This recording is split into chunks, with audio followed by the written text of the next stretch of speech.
Okay, I think I am all ready to go.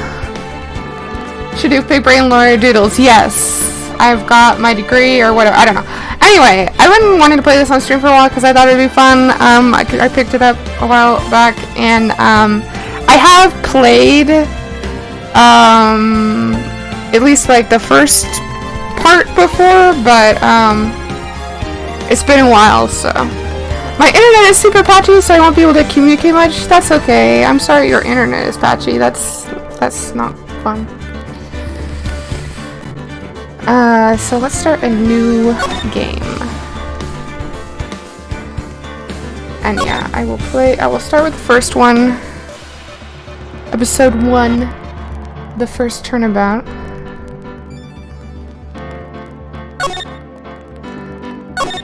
Yes, I'm gonna play this.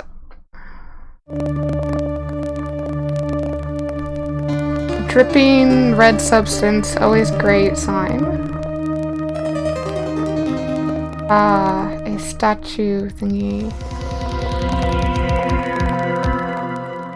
Damn it, why me?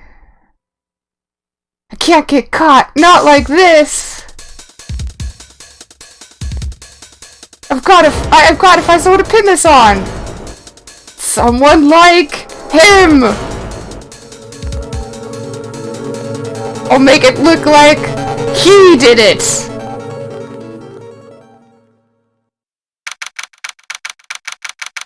August 3rd, 9:47 a.m. District Court, Defendant Lobby number 2. Boy, am I nervous. Right! Oh, hiya, Chief! Well, I'm glad you made it on time. Well, I have to say, Phoenix, I'm impressed. Not everyone takes on a murder trial right off the bat like this. Some might say you'd be stupid for doing this. It says a lot about you, and your client as well. Thanks? Actually, it's because I owe him a favor. A favor? You mean you knew the defendant before this case? Is that even legal? Yes. Actually, I kind of owe my current job to him. He's one of the reasons I became an attorney. Well, that's news to me. I want to help him out any way I can. I just really want to help him. I owe him that much. It's over. My life, everything is all over. Is that your client screaming over there? Yeah, it's him. Death, despair, oh! I'm gonna do it, I'm gonna die! It sounds like he wants to die. Yeah, sorry. Nick! Hey there, Larry. Dude, I'm so guilty. Tell them I'm guilty. Give me the death sentence. I ain't afraid to die. What? What's wrong, Larry? Oh, it's all over. I'm finished. Finished. I can't live in a world without her. I can't. Who took her away from me, Nick? Who did this? Oh, Nick, you gotta tell me. Who took my baby away? Shaduf, I don't know if this is on my end, but your mic is literally a frying pan. Well, that's not good. Can I fix that?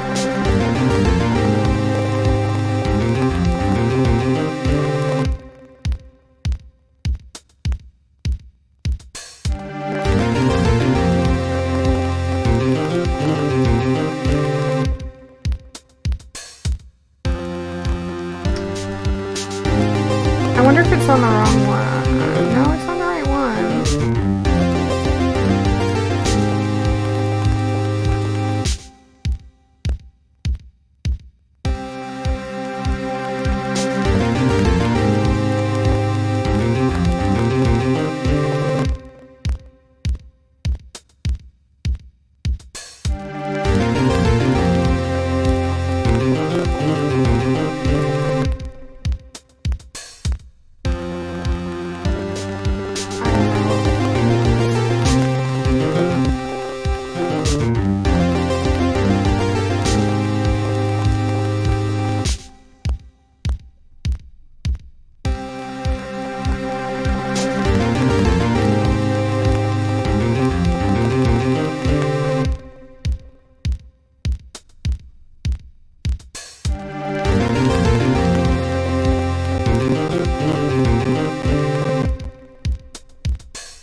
you for following Demon right in the middle of my troubleshooting my stream.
That's not what I wanted to do.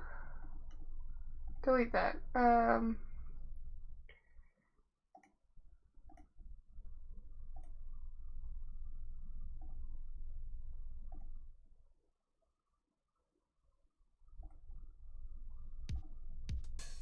If I do that...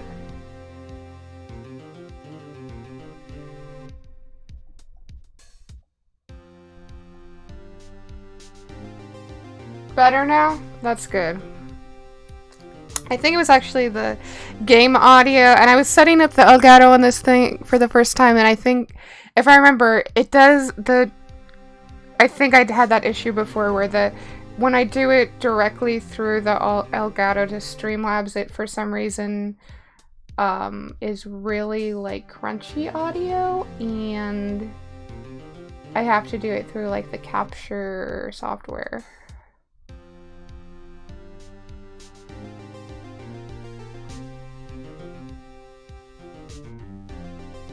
Oh, thank you for the hydrate reminder.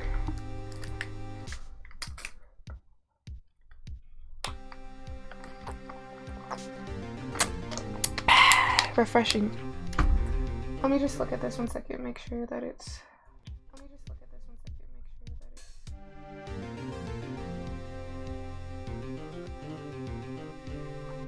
Oh, and are you my dad? Not the last time I checked. But, you know, you never know. Is your name Gorgug? Because it kind of sounds like a Fantasy High reference, but, I don't know. Let's see.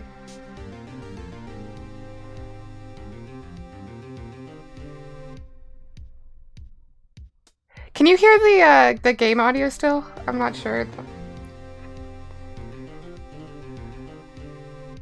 No, my name is Demon Lord, Destroyer of Worlds. Okay.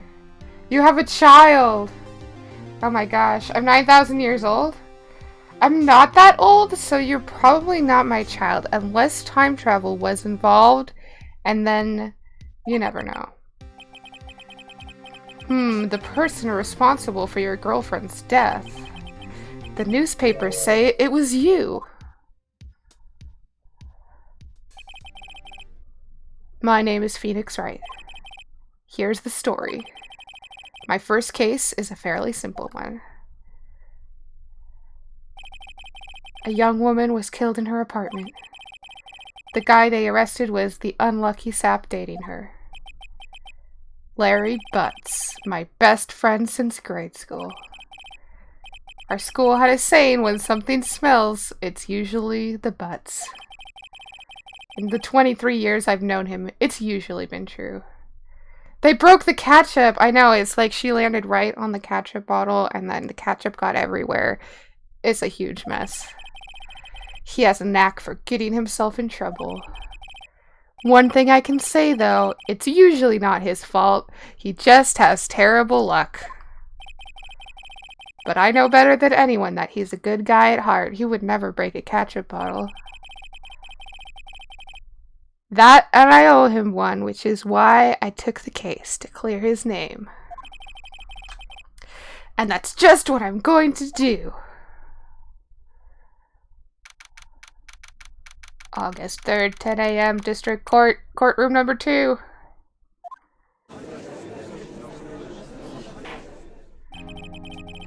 Court is now in session for the trial of Mr. Larry Butts. The prosecution is ready, Your Honor. Have you played this before? I have played the first game before, but it's been like probably like 15 years. I don't know.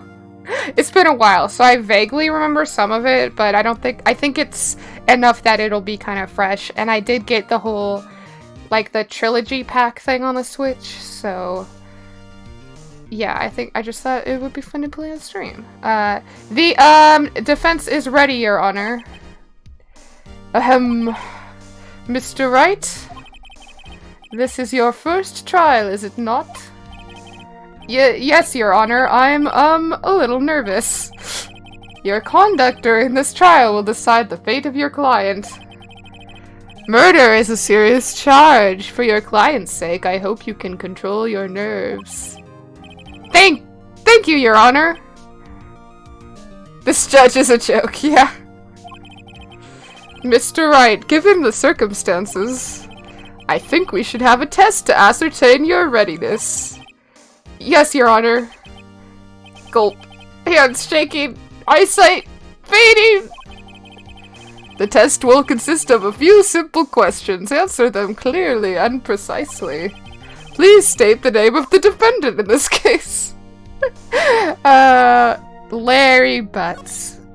I'm so smart, I knew the right answer. The defendant, well, that's Larry Butts, Your Honor. Not correct. Just keep your wits about you and you'll do fine. Next question. Arms are heavy, vomit on sweat, already mom spaghetti. I like how, like, we presumably went to law school and everything and this is our first case, but the judge is like, here's a pop quiz. Do you know these basic things? Next question. This is a murder trial. Tell me, what's the victim's name? Ooh, I know this one. Glad I read the case report cover to cover so many times. And it's for murder. Pop quiz on law. What is the tiny hammer called? It's called a gavel. It's... Wait, uh-oh. No, way, I forgot. I'm trying to turn a blank here. Oh no. Phoenix, are you absolutely sure you're up to this? Pop quiz, what am I? Oh no, what are any of us if you really think about it? You don't even know the victim's name? Oh, the victim, of course I know the victim's name. I just forgot, temporarily. Mia is so hot. Yeah, it's too bad. That she, spoilers, something bad might happen. I think I feel a migraine coming on. Look, the victim's name is listed in the court record. Just press the R button to check it at any time, okay? Ooh, I can have my shiny attorney's badge. Someone trusted me with this. No one would believe I was a defense attorney if I didn't carry this. Cindy! Cindy is the name. This is her autopsy report. She died then, and she lost a lot of ketchup. The bobs, all I'm gonna say. She does have some bobs on her. Remember to check it often. Do it for me, please. I'm begging you. You're embarrassing me, Phoenix. Mr. Wright, who is the victim in this case? Cindy Stone. There we go. The victim's name is Cindy Stone. Correct. Now tell me, what was the cause of death? She died because she was poisoned, she was hit with a ketchup bottle, I believe. She was struck once by a blunt object. Correct. You've answered all my questions. I see no reason why we shouldn't proceed. You see, thank you for reminding me of all the stuff that I forgot, and I was just testing you. Yeah, testing. Yes. You seem much more relaxed, Mr. Wright. Good for you. If he fails, get out of here. Thank you, Your Honor. Because I don't feel relaxed, that's for sure. Well then, first a question for the prosecution, Mr. Payne. Yes, Your Honor? As Mr. Wright just told us, the victim was struck with a blunt object. Would you explain to the court just what that object was? The murder weapon was the statue of the Thinker. It was found lying on the floor next to the victim. I see. The court accepts it into evidence. Statue added to the court record. Okay, it's rather heavy. Mr. Payne needs to win this case or his wife will take the kids. Oh no. Right. Be sure to pay attention to any evidence added during the trial. That evidence is the only ammunition you have in court. Use the R button to check the court record frequently. I need to get, like, the gavel scenes are making me want to get, like, a gavel just to have on my desk to just, like, pound it. I don't know why I'm like this, but, Mr. Payne, the prosecution may call its first witness. The prosecution calls the defendant, Mr. Butts, to the stand. Chief, what do I do now? The look she's giving me is just, like, disappointment. Pay attention. You don't want to miss any information that might help your client's case. You'll get your chance to respond to the prosecution later, so be ready. Let's just hope he doesn't say anything unfortunate. Uh-oh. Larry gets excited easily. This could be bad. Mia, this is what I have to deal with. Oh my gosh, the twitch. Ahem, Mr. Betts, is it not true that the victim had recently dumped you? Hey, watch it, buddy! We were great together! We were Romeo and Juliet, Cleopatra, and Mark Anthony! Didn't they all die? I wasn't dumped, she just wasn't taking my phone calls or seeing me, ever. What's it to you anyway? Mr. Butts, what you describe is generally what we mean by dumped. In fact, she had completely abandoned you and was seeing other men. She had just returned from overseas with one of them the day before the murder. What do you mean, one of them? Lies! All of it lies! I don't believe a word of it. Your Honor, the victim's passport. According to this, she was in Paris until the day before she died. Got the passport. Indeed. She appears to have returned the day before the murder. Dude, no way! The victim was a model, but did not have a large income. It appears that she had several sugar daddies. Sucrose fathers. Daddies? Sugar? Yes, older men who gave her money and gifts. She took their money and used it to support her lifestyle. I love my sugar daddies. Dude! We can clearly see what kind of woman this Miss Stone was. Tell me, Mr. Butts, what do you think of her now? Right. I don't think you want him to answer that question. Yeah, Larry has a way of running his mouth in all the wrong directions. Should I stop him from answering? My client had no idea the victim was seeing other men. That question is irrelevant to this case. Oof, wins. Dude, Nick, what do you mean irrelevant? That cheating she-dog! I'm gonna die! I'm just gonna drop dead! Yeah, and when I meet her in the afterlife, I'm going to get to the bottom of this. She's a beep, and another beep, and a beep, and Let's continue with the trial, shall we? I believe the accused's motive is clear to everyone. Yes, quite. Oh boy, this is so not looking good. Next question. You went to the victim's apartment on the day of the murder, did you not? Gulp. Well, did you or did you not? Well, maybe I did and maybe I didn't. Uh-oh, he went. What do I do? I guess have him answer honestly. I don't know. I know, I'll send him a signal. Tell the truth. I don't know if that's a good idea. Yeah, I was there. I went. This was bad to do. I don't know why I did that. Chose that option. Have him get people. Order. Well, Mr. Butts. Dude, chill. She wasn't home, man. So, like, I didn't see her. I see you everywhere. You must love Ace Attorney. Ace Attorney is fun. It's been a while since I played this. But hi, calm down, chill out. Objection! Your Honor, the defendant is lying! Lying? The prosecution would like to call a witness to prove Mr. Butts is lying. Well, that simplifies matters. Who is your witness?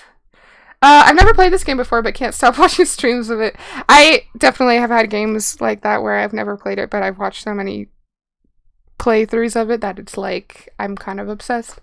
The man who found the victim's body just before making the gruesome discovery, he saw the defendant fleeing the scene of the crime. Playing Metopia. Oh, that looks cool. Order in the court. Mr. Payne, the prosecution may call its witness. Yes, Your Honor. Oh, yes, Your Honor. I played some of the games before, and the gameplay is addictive. It is cool. I want me to... This is bad. On the day of the murder, my witness was selling newspapers at the victim's building. Please bring Mr. Frank Sawit to the stand. I love the names in these games. They're so stupid. This guy looks familiar. Yeah, a little bit familiar. Really, Sawit? Mr. Sawit, you sell newspaper subscriptions, is this correct? Oh, and I should take a sip of water. Thank you, Streamlabs bot. I like how my neck freaks out when I take a drink of water. Oh yes, newspapers, yes! Mr. Sawit, you may proceed with your testimony. Oh, I'll drink another sip of water, too.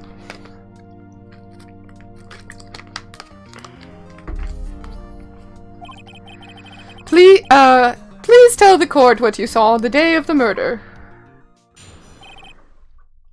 The witness testimony. I was going door to door selling subscriptions when I saw a man fleeing an apartment. Your neck casually just breaks, yeah. I thought he must be in a hurry because he left the door half open behind him. Thinking it strange, I looked inside the apartment. Then I saw her lying there, a woman, not moving, dead, with broken ketchup bottle, ketchup flowing, definitely not blood, I don't know. I quailed in fright and found myself unable to go inside.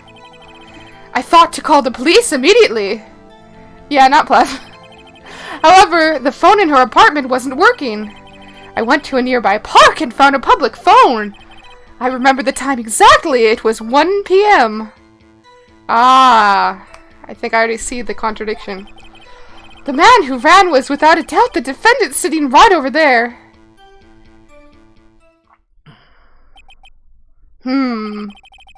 Larry, why didn't you tell the truth?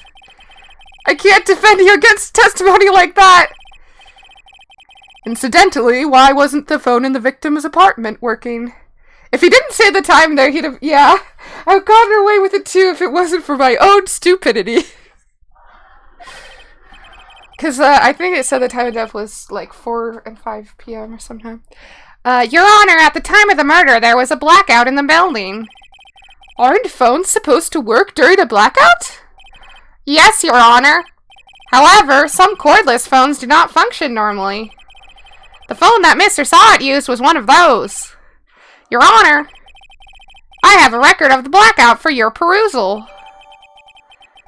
Electricity to Miss Stone's building was out from noon to 6 p.m. on the day of the crime. Ah. Now, Mr. Wright. Yes. Yes, Your Honor. You may begin your cross-examination. Cross-examination, Your Honor? It doesn't even know what that is. Alright, right, this is it, the real deal. What exactly am I supposed to do? Why, you expose the lies in the testimony the witness just gave. Lies? What? He was lying? Your client is innocent, right? Then that witness must have lied in his testimony. Or is it your client really guilty? How do I prove he's not? This stupid Phoenix. He's such an idiot, but we love him. You hold the key. It's in the evidence. Compare the witness's testimony to the evidence at hand. There's bound to be a contradiction in there. First, find the contradictions between the court record and the witness's testimony. Then once you've found the contradicting evidence, present it and rub it in the witness's face. Okay. Open the court record with the R button that point to the contradiction in the testimony.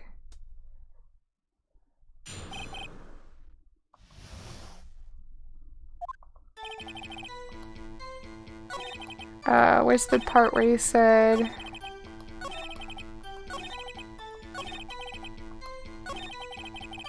So you playing this on... Yeah, this is on Switch. Is what I have it on. It was 1 p.m. Present. The autopsy report. Objection! You found the body at 1 p.m. You're sure? Imagine just presenting evidence and just rubbing it in their face like, look at it! Look at it! I know, it's like what you're supposed to do with, like, dogs if they poop in the wrong place or something. Just look at it! Yes, it was 1 p.m. for certain.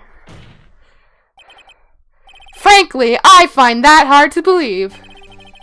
Your statement directly contradicts the autopsy report. The autopsy notes the time of death is at sometime after 4 p.m. No, my name's not Rick. Haha, frankly, get it, Frank? There was nobody to, no body to find at 1 p.m. How do you explain this 3-hour gap? Oh, that! Oh, this is trivial! The witness merely forgot the time! After his testimony, I find that hard to believe. Mr. Saw It, why were you so certain that you found the body at 1 p.m.? Gee, that's a really good question! Great job, right? Way to put him on the spot. Somebody once told me the world is gonna roll me. I ain't the sharpest tool in the shed. That's all you have to do. Point out contradictions. Lies always beget more lies. See through one and their whole story falls apart. Wait, I remember now. Would you care to give your testimony again? Where's Shrek when you need him?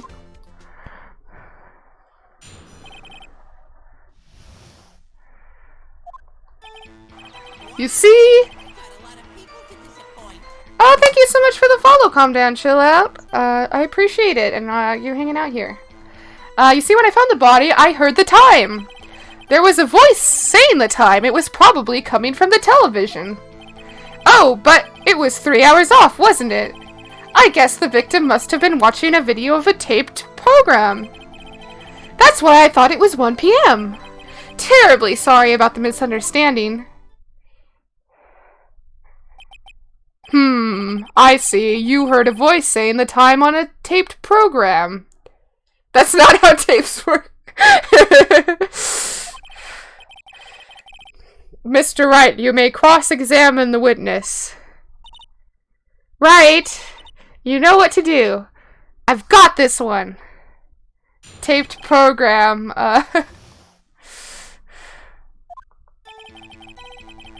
Okay, so wait. So he heard the time.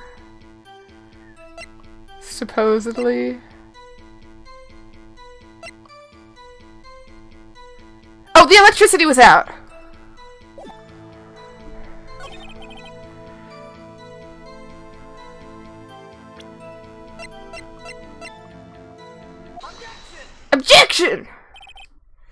hold it right there!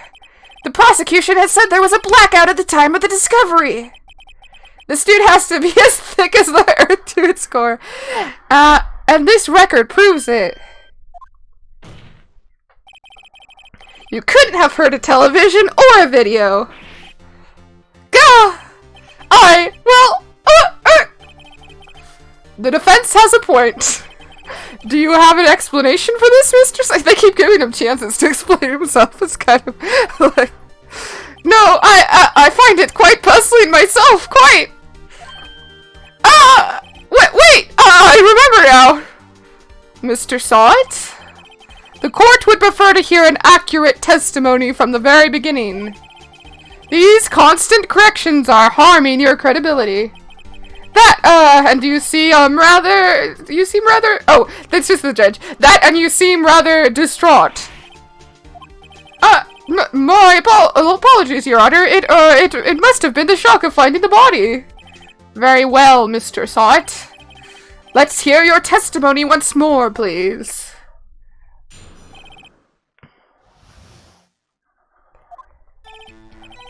Actually, I didn't hear the time, I saw it. There was a table clock in the apartment, wasn't there? Yeah, the murder weapon. The killer used it to hit the victim. I don't think so. That must have been what I saw. This guy's just making all kinds of crap up that, like... It's so stupid. You saw a clock? I guess that would explain it. The defense may cross-examine the witness. Gladly.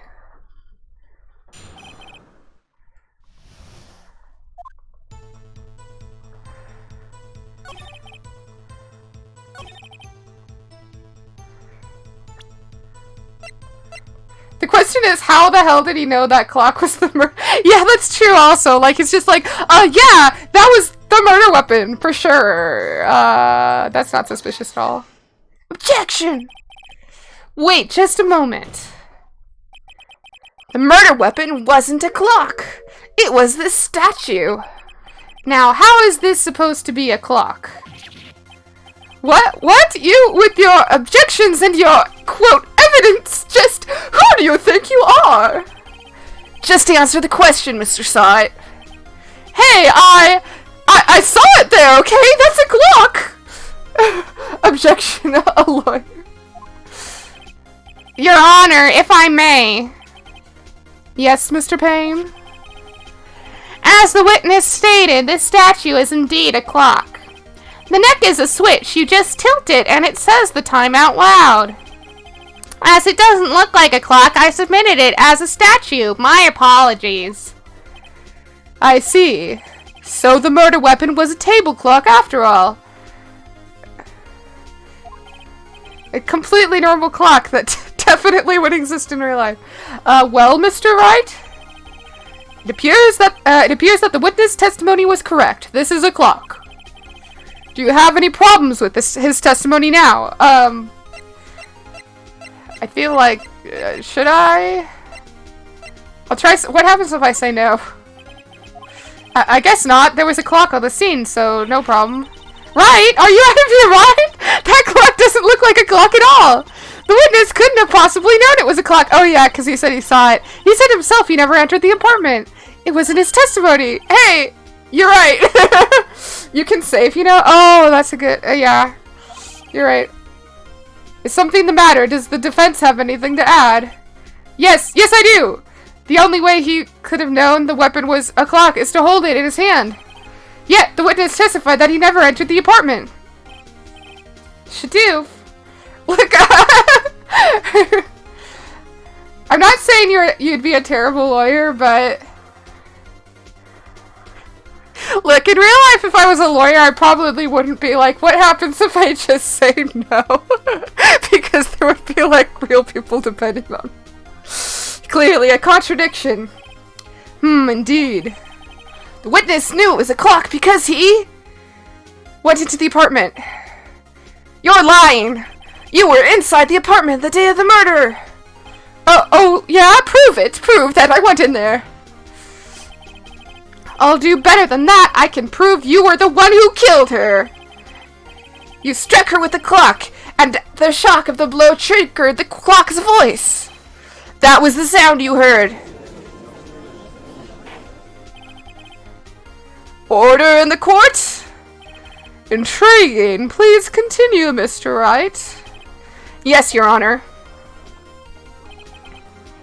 Mr. Saw it. The sound must have left quite an impression on you. Understandable, since the murder weapon spoke just as you hit the victim.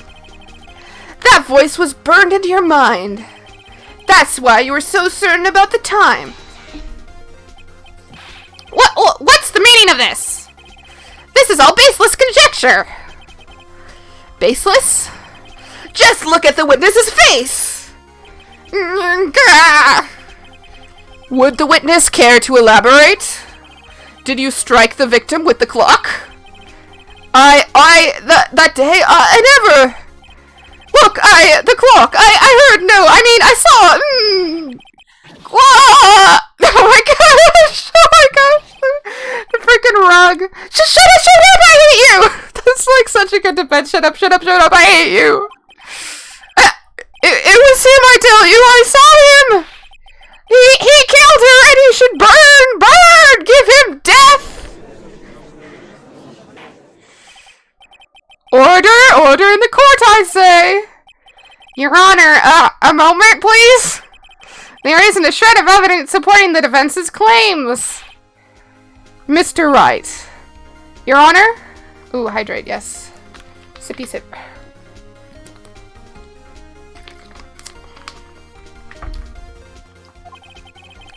You claim the sound of the witness heard came from the clock. Do you have any evidence? The whole case is riding on this. I better think it through carefully. Your Honor, the sound Mr. Saw heard was definitely this clock. A fact which is clear if you simply... I'm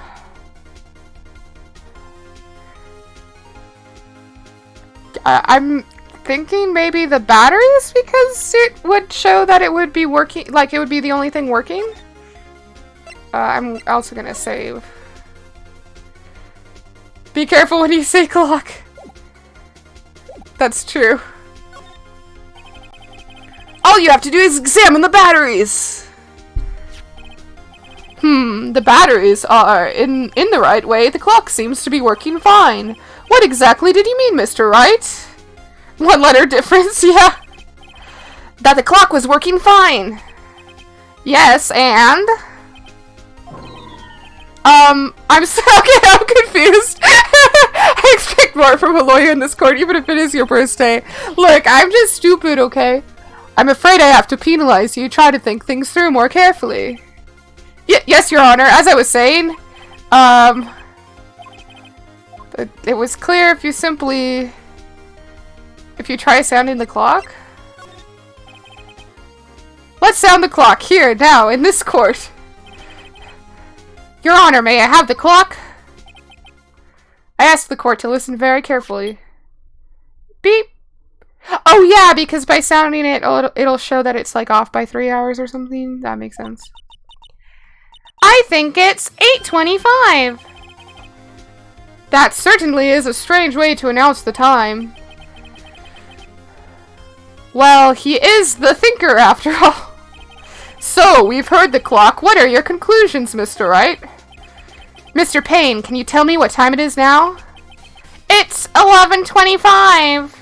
Ah! As you can see, this clock is exactly 3 hours slow. Precisely the discrepancy between what Mr. Sawit heard and the actual time of death. So, Mr. Sawit, try to talk your way out of this one. Ha! Ha! Ha! You forgot one thing! Uh-oh, what's he talking about now? While it may seem like that clock is running 3 hours slow, it proves nothing! How do you know it was running 3 hours slow on the day of the murder? If you can't prove that, you don't have a case. He's right. How am I going to prove that? Damn it, I was so close. Mr. Wright, it seems you lack the critical evidence to support your claim. Yes, Your Honor. This means I cannot let you indict the witness. Unfortunately, this ends the cross-examination of Mr. Frank Wright. I come all the way down here to testify, and look what happens! You treat me like a criminal! A criminal! You lawyers are all slime! Grr, I almost had him. Sorry, Larry. I failed you. There's nothing I can do about it now. Not so fast, Mr. Sawit. Chief, Deus Ex Machina, listen up, right? Don't throw this one away, not like this. Think. But, Chief, it's over. I can't prove the clock was slow the day of the murder. Nobody can prove that. Well, yes. But that doesn't mean you can't still win. Try thinking out of the box. But I'm bad at thinking in the box. Don't waste time doubting the facts. Assume the clock was 3 hours slow and think through it. Ask yourself, why was the clock 3 hours slow? 'Cause she was in France? Figure out the reason and you'll have your proof. Right? Dracula. Can you think of a reason as to... Yes. Wait! Maybe I can prove it. You must have evidence somewhere that can prove it, right? Find it and let them have it. Well, Mr. Wright? You say the clock was already running slow on the day of the murder. Have you found evidence to support this claim? Of course. There is a piece of evidence in the court record that can prove my claim beyond a doubt. Ha! Tough words! Let's see you pull this one off. Let's see this evidence that proves why the clock was running slow. Take that! The victim had just returned home from abroad the day before the murder. As we all know, the time difference between here and Paris is 9 hours. When it's 4 p.m. here, it's 1 a.m. the next day there. The clock wasn't 3 hours slow, it was 9 hours fast. The victim hadn't reset her clock since returning home. That's why the time you heard when you struck her dead in her apartment was wrong. Proof enough for you, Mr. Saw It? Or should I say, Mr. Did It?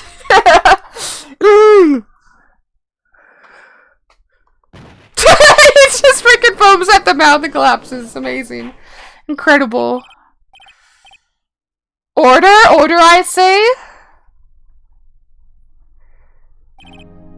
Well, this case has certainly turned out differently than we expected. I should drink a little bit.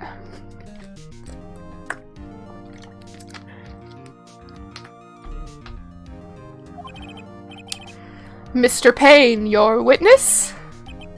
He was arrested and has been taken away, Your Honor. Very well. Mr. Wright? Yes, Your Honor. I have to say I'm impressed. I don't think I've ever seen someone complete a defense so quickly. Well, there goes his kids. Oh no, poor Mr. Payne. And find the true culprit at the same time. Thank you, Your Honor. At this point, this is only a formality, but this court finds the defendant, Mr. Larry Butts, not guilty. Yay! Confetti. This is what it's like in a real court. They like make the confetti cannons go off when you win the case, I think. And with that, this court is adjourned.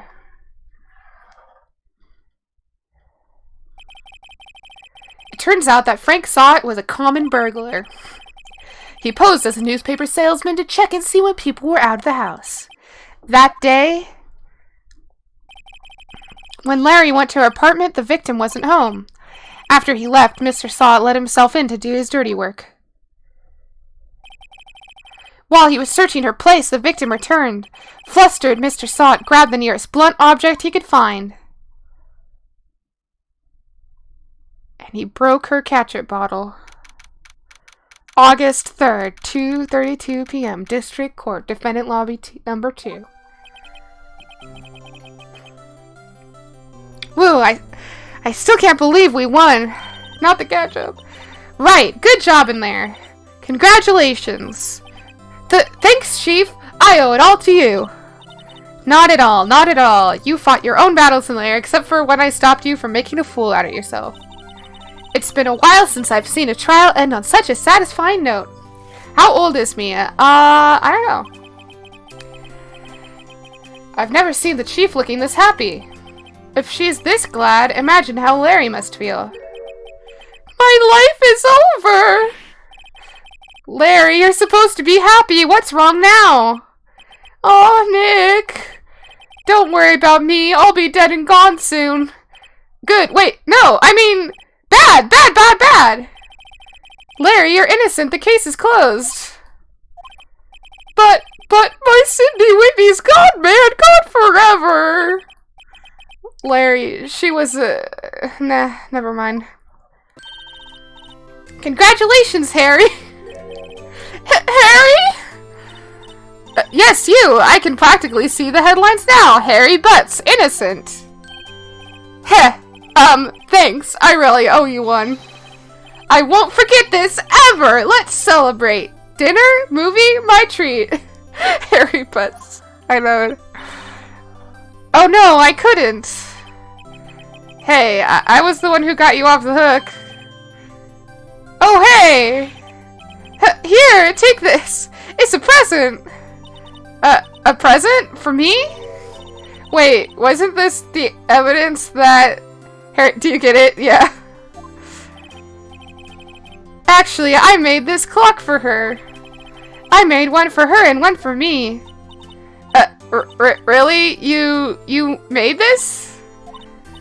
Well, thank you. I'll keep it as a memento. Yo, Nick!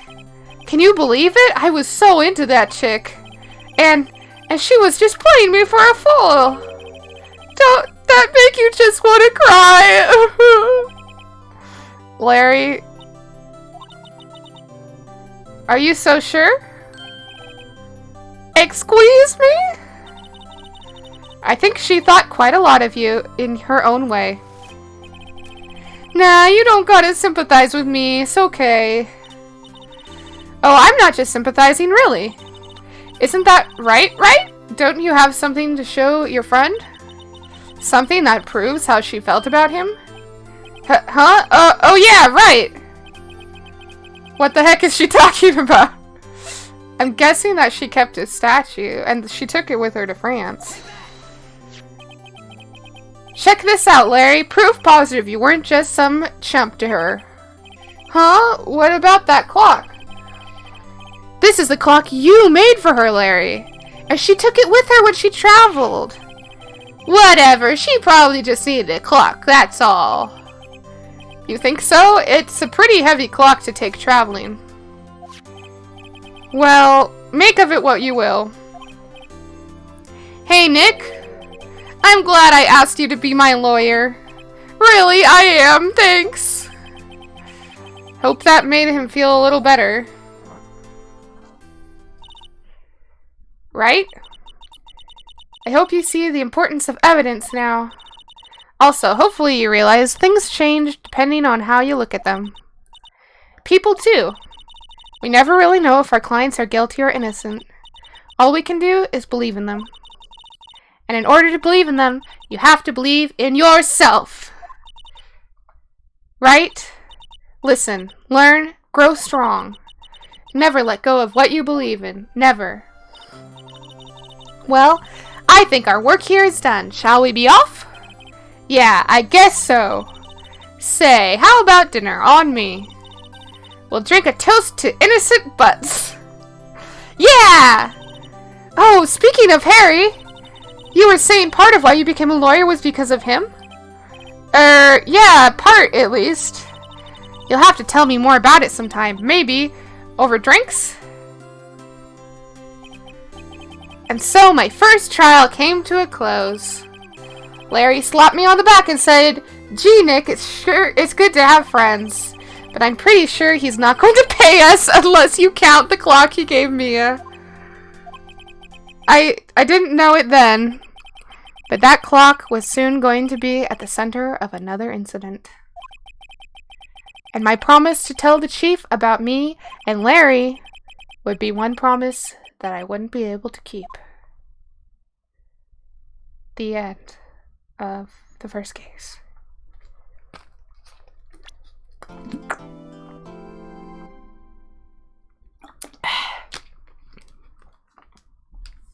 A brand new episode has been added. Yes, saved progress.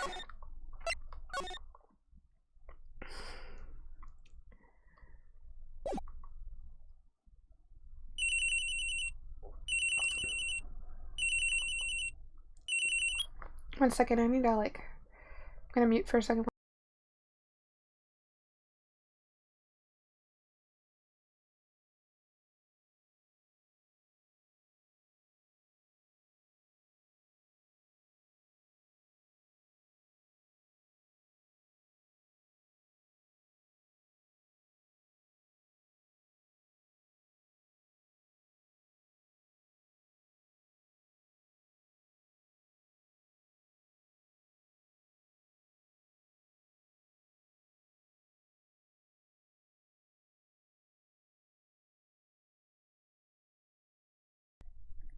Okay, I'm okay now. Sometimes when I tend to be talking a lot during streaming, it can seem to cause a lot of mucus in my throat. I don't know.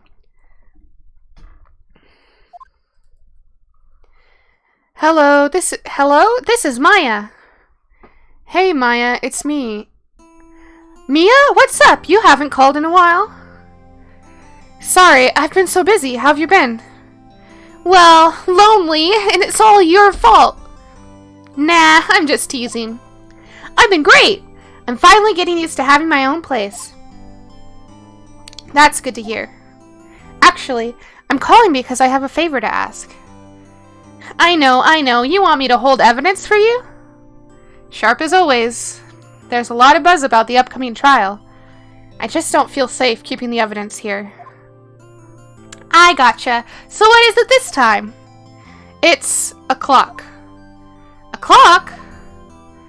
Yeah, it's made to look like that statue, the Thinker, and it tells you the time. I thought you might like it. You always liked toys. Hey, I'm not a little girl anymore, sis. Now, you know I'm only teasing.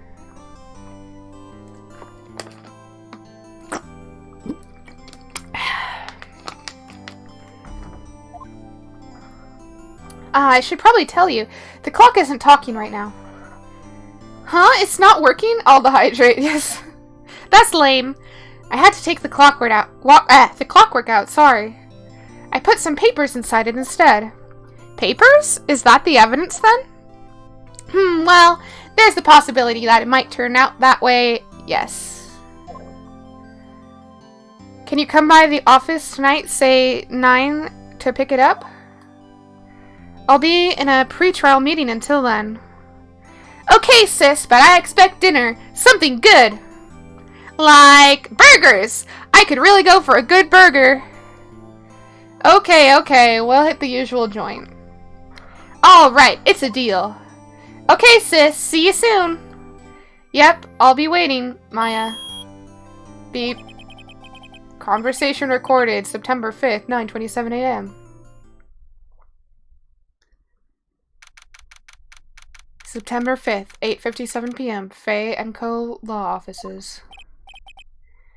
Now, Miss Faye, I'll take what's mine, the papers. I'm sorry, but I can't give you what I don't have.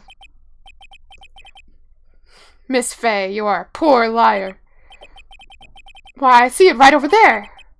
That must be the Thinker that swallowed those papers. How could you know? Ho ho, you are not cogniferous of my background? Gathering information is my business, you see. I should have been more careful. Ho ho. My dear Miss Faye, I am so very sorry.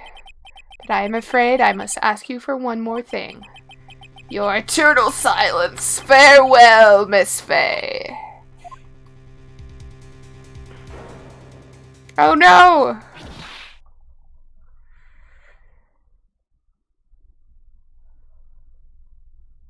Rip bombs, yeah.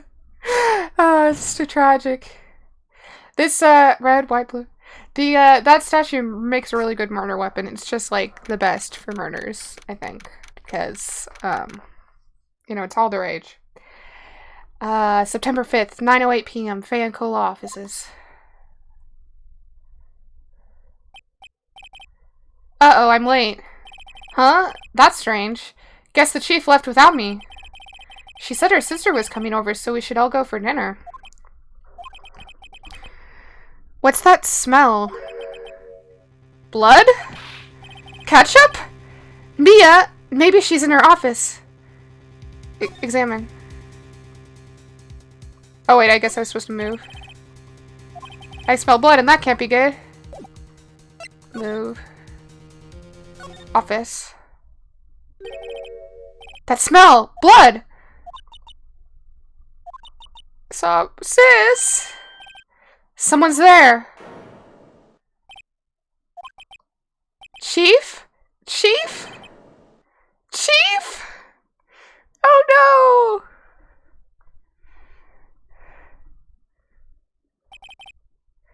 Who are you?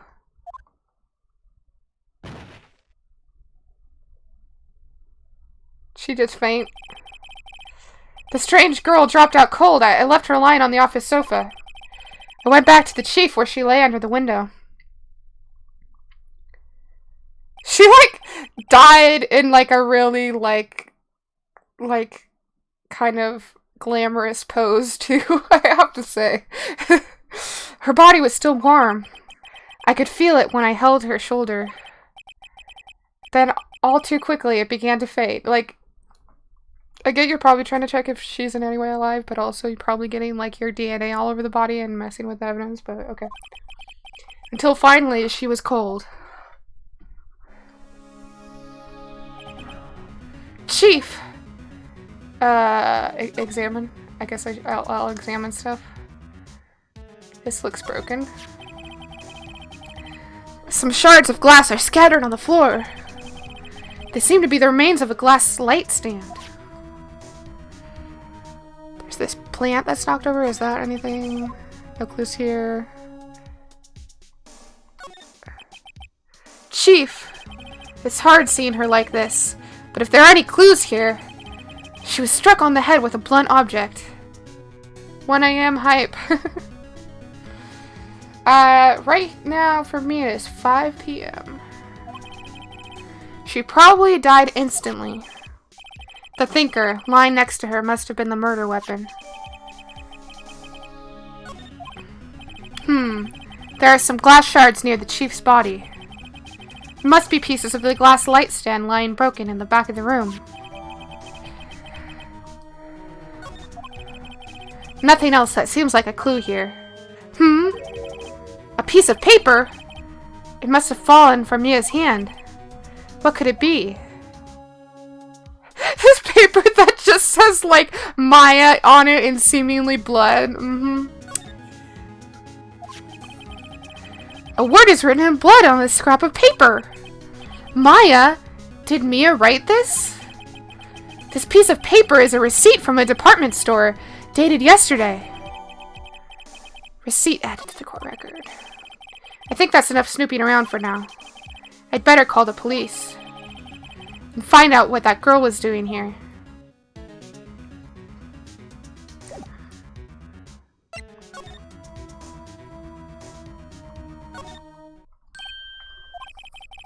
That girl just now. Where'd she go? Writing is the universal sign of guilt. I put her right there on that sofa. Uh-oh. I hope she didn't run on me. Maybe she had to use the bathroom. Yipes! Don't scare me like that. Excuse me, but who are you? It's okay. I work here. Maya Faye. Poor Maya. I know. That sucks. Maya Faye? Maya? So Mia was writing this girl's name? Maybe I should show her the receipt. I never thought there'd be a use for evidence like this outside the courtroom. Present. Before Before Mia died, she wrote a message with her own blood. She wrote it on the back of this receipt. That's my name! Why? Why would she write my name? Please, just calm down. Why would Sis write my name? Uh-oh. Now I've done it. I'd better hurry up and call the police.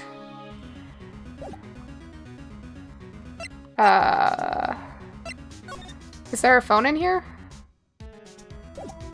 How I call police? Oh wait, there was a phone in her office. Maybe? Yeah. Examine phone. Right! I better call the police. That's funny. A few of the screws on the receiver are missing. It looks like someone was halfway through taking it apart. Suspicious. Police? Please, come quick!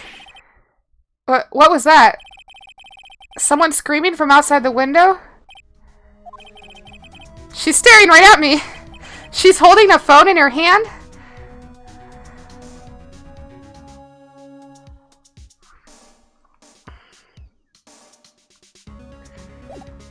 I don't know, what am I supposed to do? No clues here. I guess go back to the other room. Where? Ew, April. The police! Sounds like they're coming this way. Freeze, police! Alright, I'm Detective Dick Gumshoe, see? Gumshoe? What an odd name. We received a report from the building across the way, see? Got a person saying they saw a murder. It must have been that woman I saw. Anyway, I don't want either of you moving 1 inch, Kay? Great, just great. Maya, wait, she wouldn't have... Nah! Whoa! Excuse me! Eek! This word Maya here mean anything to you? That's my name. What? The victim drew this here note in her own blood, see? With her dying breath, she wrote down the killer's name. Killer? I'm not... Case closed! You're coming down to the precinct, ma'am. What? Poor Gumshoe. From what I remember, I like him as a character, but also he's an idiot and probably wrongfully arrested a lot of people. He's just a softie, yeah. Mia's younger sister Maya was arrested on the spot. I was taken in for questioning and didn't get out until the next morning. My eyes were heavy, but I couldn't sleep. I sat around waiting for visiting hours to begin at the detention center. I had to talk to Maya as soon as possible. September 6, 9:07 a.m. Detention Center, Visitor's Room. Wow, they have poor Maya locked up like a criminal. She looks so sad. So sad. Oh, it's you, the lawyer. Good morning. Good morning. She looks so tired. I'm so happy this. Yes. Are you going to be my attorney? Well, that's what I wanted to talk to you about. It's up to you. Sorry, not a chance. Of course I will, of course. First things first, I better get her cheered up. Yeah, of course I will. Cheer up. Really? Whoa, did I say the wrong thing? She looks sadder now. She's like, this guy's gonna represent me? Oh. What's wrong? You don't think I can do it? No, no one could. Who would believe me? Even you, when you found me in the office, you looked at me like I had done it. Did I look at her like that? No, I never thought. It's okay, I understand. And I've also heard about you. Heard? Heard what about me? I was talking to my sister on the phone the other day. Today was my junior partner's first time in court. Wow, really? How'd that go? It was quite the scene. Honestly, I was on edge the whole time. It's been a while. Ha, so he crashed and burned? He's a genius. Oh wow, she really thought a lot of us. Oh, R.I.P. Mia. One of those strike fear into the hearts of evil types. The only thing he's lacking is experience. Huh, sounds like it was fun. Well, I know who to go to if I ever get in trouble now. Haha, that might be relevant later. Foreshadowing, except it's not foreshadowing because it's a flashback, but yeah. I don't know, Maya. I think you might want to wait. Give him 3 more years. And he's lacking life. That is, unless you want to be found guilty. Mia, no. You're so mean to us, but realistic. But, that's what she said. I'm sorry. I didn't mean to insult you.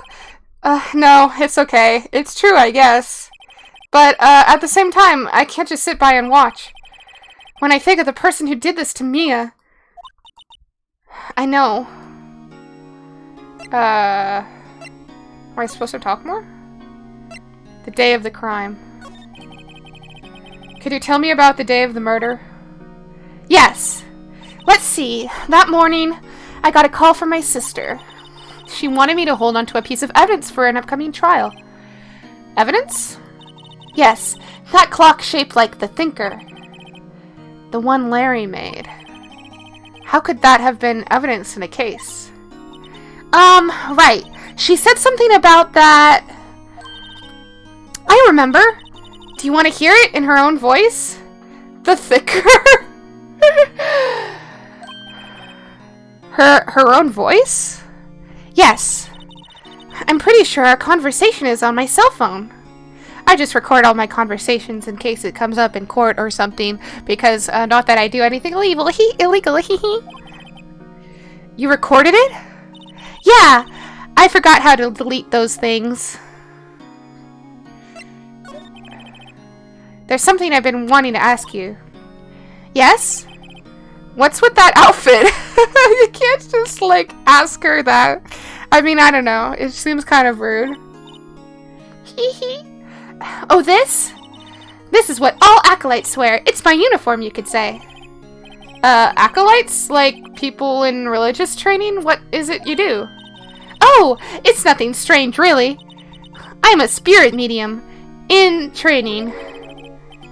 Spirit medium? I'm pretty sure that qualifies as strange. So, you say you have a conversation with your sister on your cell phone.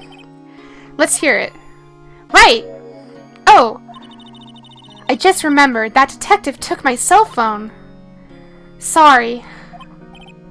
Oh, right, of course. Next time I see Detective Gumshoe, I'll ask him for it. I'll write you a note so you don't forget, okay? Sure, thanks. How is she supposed to play Pokemon Go if she doesn't have a cell phone? Spirit mediums? So you're an acolyte, medium in training? That's right. The Fae family, especially the women, have always been very sensitive to the spirit world. Wait a second, you said the Fae family? So Mia was into this stuff too? Of course! She left the mountain to follow her career, she said. Her powers were first class too. I had no idea. Wait. What? So, you're a real, honest-to-goodness spirit medium with ESP and all that?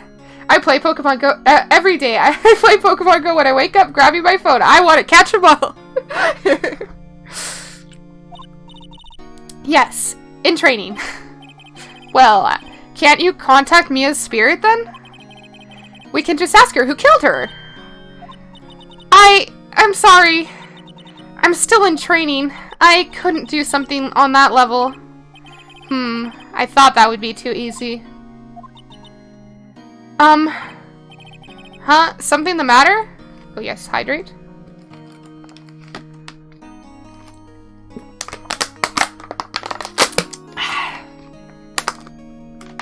delicious Winco brand water. Hashtag not sponsored, but I will be sponsored if somebody wants to pay me money. I was wondering, could I ask you a favor? This is the address of a famous lawyer. My sister gave me this a long time ago. She said if I was ever in trouble, I should call him. And, well, I'm in trouble. Do you think you could go ask him to represent me? I guess I will. Sure, why not? I'll go ask. I give you £0 for me to sponsor you. Thank you. Oh, I appreciate it. I can just, like, sense it in the ether, this, like, sponsorship. I'll go ask. Thank you so much. I have no one else to turn to. Say, what about your parents? I see. Don't worry. Leave it to me. Thank you. The trial's tomorrow at 10.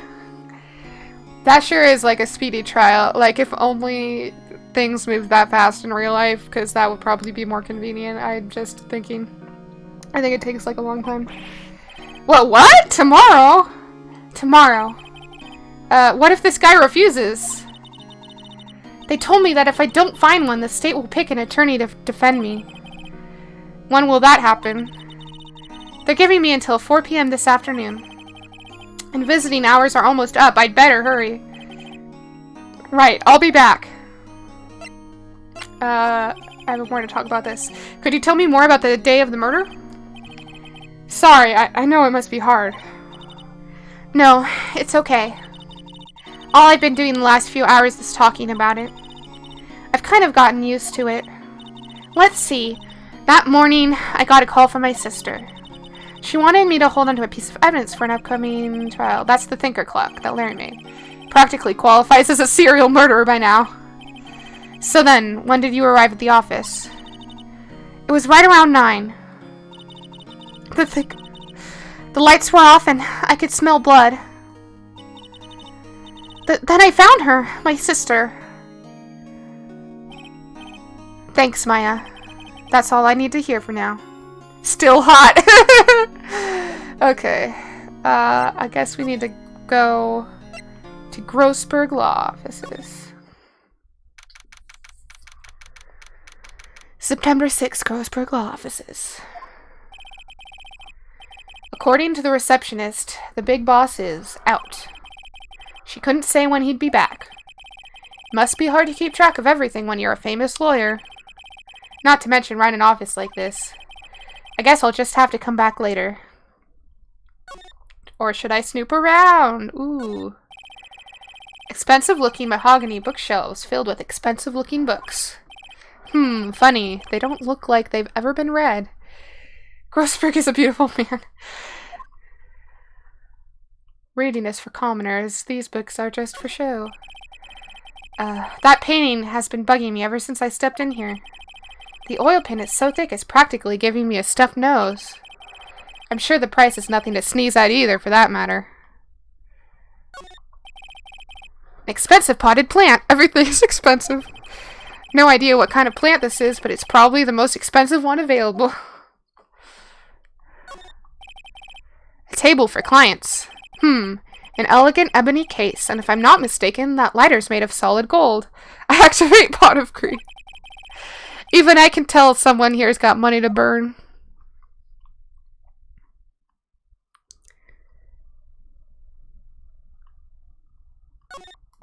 Whoops. I love my Yu-Gi-Oh! I've never actually watched Yu-Gi-Oh! But, I have some, like, just general knowledge from friends and stuff. Solid mahogany desk. The wood's been polished to a deep luster. Okay, I think that's all I can look at. I'll move to, I don't know, detention center? Hey! What is it? Did you meet the lawyer? Sorry. You activate my trap card. Oh no! Don't send me to the Shadow Realm. I haven't seen him yet. I see. I'd better go see if I can find this elite lawyer she's talking about. Well, he wasn't at his office. Will he be there if I go back? Examine. What game? What am I supposed to do? I'm too stupid. I will! No! Not that. Also, maybe I'll just... Whoops. Do a quick savey save.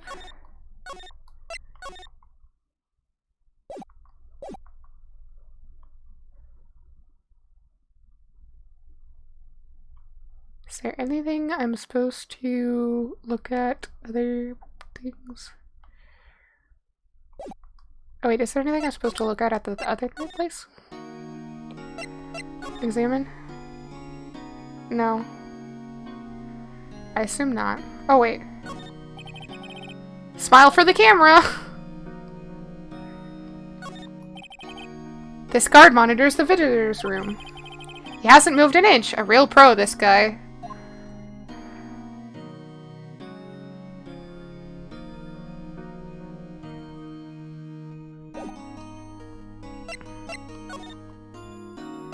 Oh, talk about your family. What about your family? I only had my sister. My father died when I was very young. And I don't know where my mother is. Don't know? So she could still be alive. Let's dig deeper into that wound, shall we? The women in my family have been mediums for generations. Not an extra large among them. They say a lot of spiritual power runs in our blood. About 15 years ago, our family was involved in an incident.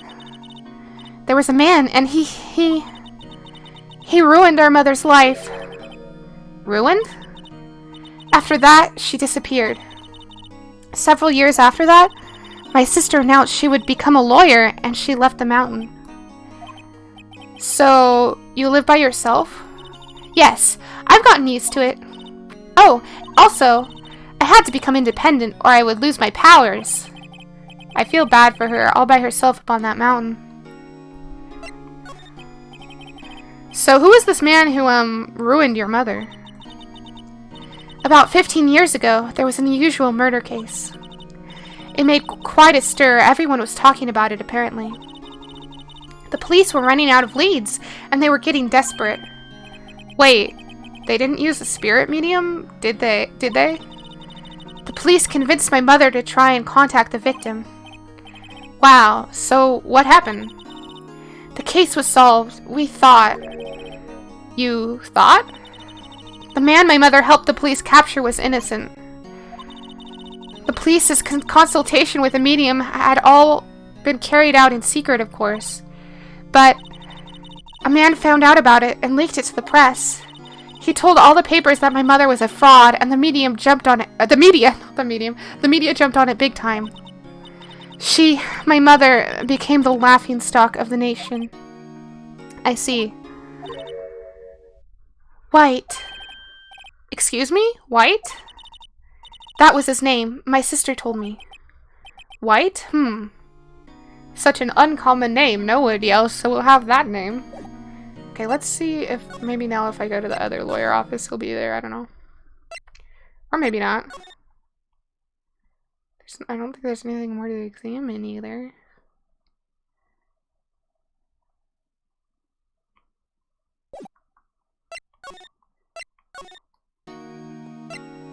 Is there anything else to talk about?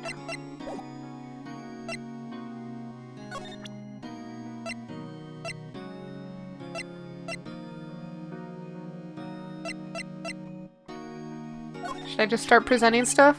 I wanted to ask you about the murder weapon. Poor sis. Sniff. Better not to ask her about this now. Here's my attorney's badge. Do you want to see this?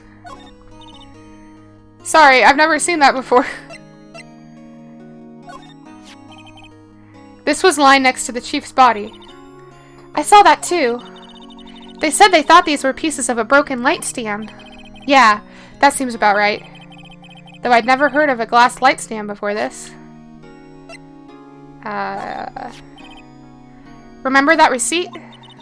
You mean the one with my name on it? Any idea why she... Absolutely none. Do you trust me? I trust you. I can't be mean. I can't even be mean in video games, apparently. I trust you. Why? Don't you think I did it too? No, I don't. It's just a hunch, but that detective thinks I did it.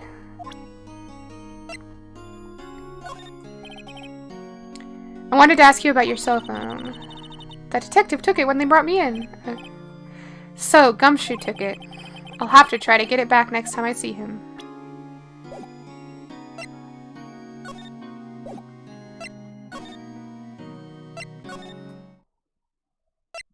I don't know what I'm supposed to do to progress the game. There's nothing else like here.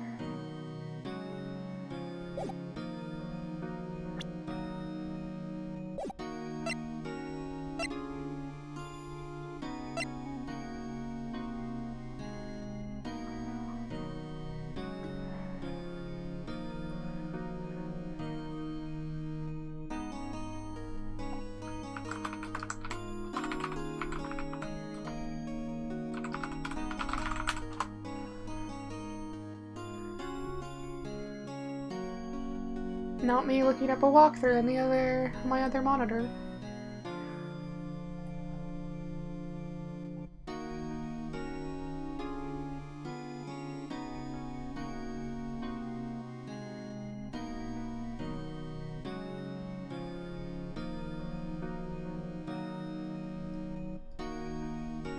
Oh wait. No wait, that's not what I meant to do.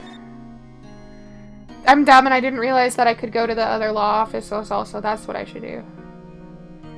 Don't you talk to Gumshoe? I would think. They don't, I just didn't see that there was a thing. Okay.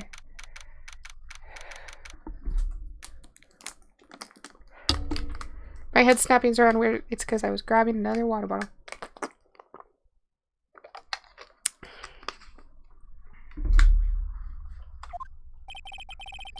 The office is filled with police officers. They're all busily searching for clues. Hey, you there! You have a thing for water? I have like the little bot that reminds me, and I have like a like redemption thingy that you have been using, where like I'll take a sip every time. But yeah, I kind of have that because I tend to be dehydrated. I don't know. Well, I have a chronic illness where like I really need to be really hydrated, and I won't remember while I'm streaming unless I have some kind of reminder. This is a crime scene, pal. No trespassing. Sorry. Don't I know you from somewhere? Wait, you're that Butts guy, aren't you? No, Phoenix Wright. How could anyone mistake me for Larry? I guess I got the wrong name, Mr. Wright. Sorry about that. That Butts guy, he was a killer, and you're no killer, right? He was proven innocent.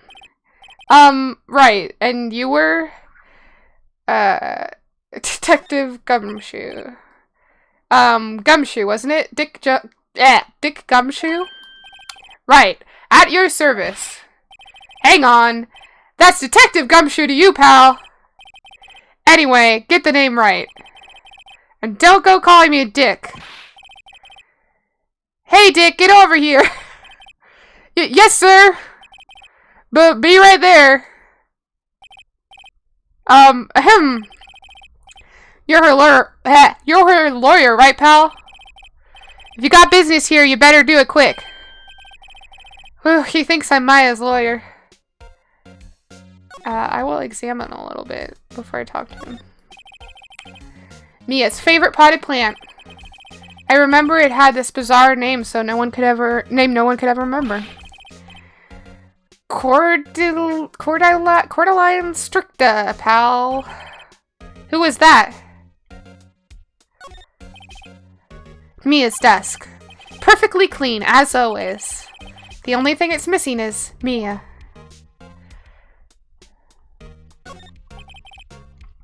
No clues here, because I messed up on the cursor. I will take another sip.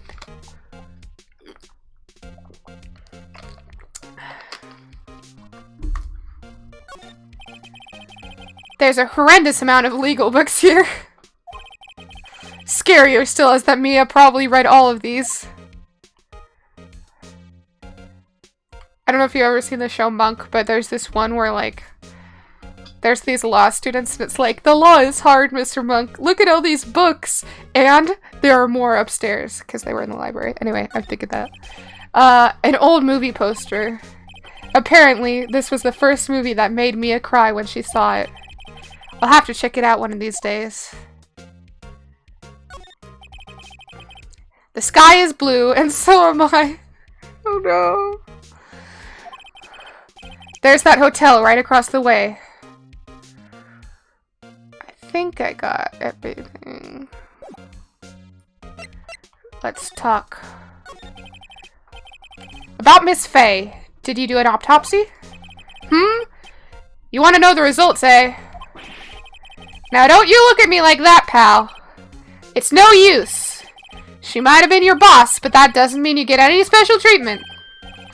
Alright. You can see the report, but that's all. So time of death. It was at 9 p.m. Single blunt force trauma. Death was instantaneous. About Maya. Yeah, I'm looking forward to the trial. Sorry, pal, but this is one trial you aren't going to win. Well, why do you say that? The city's put Prosecutor Edgeworth on the prosecution. Edgeworth? I'm sure you know what that means, you being a lawyer and all. Prosecutor Edgeworth. That's right, pal. Mr. Miles Edgeworth himself. Wait, you do know him, don't you? Of course I do. I know him. He's a feared prosecutor. He doesn't feel pain. He doesn't feel remorse. He won't stop until he gets his guilty verdict. Aw, don't talk about him that way. You make him barely sound human. Still, I'm afraid this pretty much decides the case. So, Edgeworth is on this one. He hasn't lost a case since he became prosecutor at the incredibly young age of 20. Of course, there are rumors of back alley deals and forged evidence. All I know for sure is that Edgeworth hates crime with an almost abnormal passion. I never imagined I'd be facing him so soon. Let's present the thingy. I was wondering, did you see Maya Faye's cell phone? Oh, that. I have that. Do you think you could give it back? Sure, I mean, wait a second, pal. Tricky lawyer. With your tricky lawyer thinking. Uh-oh, he's on to me. Tell him straight? If I tell him why I want it, there's no... Oh, yeah. Something the matter? Oh, no, it's just, you know... Detective... Nope, I know nothing, pal. That cell phone has a lot of numbers on it, like her boyfriend's. A cell phone holds all a little girl's sweetest and spiciest secrets. You're trying to confuse me. Sorry, pal, I already checked all the numbers in memory. Impressive. You're quite the detective. Uh-huh. Oh, here. You can have the phone back. There weren't any suspicious call records in there after all. Seems like he didn't notice the recorded conversation. Maya's cell phone received from Detective Gumshoe. Gumshoe. I guess I've asked all the questions I need to. You all done, pal? Yes, thank you. I'll be heading out now. Oh, wait! One more thing I wanted to mention to you. I don't suppose you're planning on talking to that witness. Anyway, you'd better not! No influencing the witness with your lawyerly ways, pal! Come to think of it, I had completely forgotten about her. The witness? Yeah, Miss April May. I'm sorry, it's like completely giving away your name and everything. Sorry about this. I can't tell you anything about her. Well, you just told me her name. Miss May, huh? I hate April so much. So, you've sent her home already, then? Aha! You're trying your lawyerly tricks on me now! She's not to go outside her room until the trial! So, she's still in the hotel across the way. I guess I should know better than to try to get a detective to leak information. I'll be RB. No problem. Thanks for hanging out.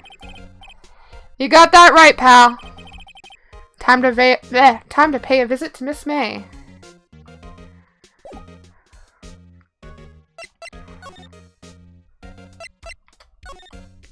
Let's go to the hotel. September 6th Gate Water Hotel, room 303.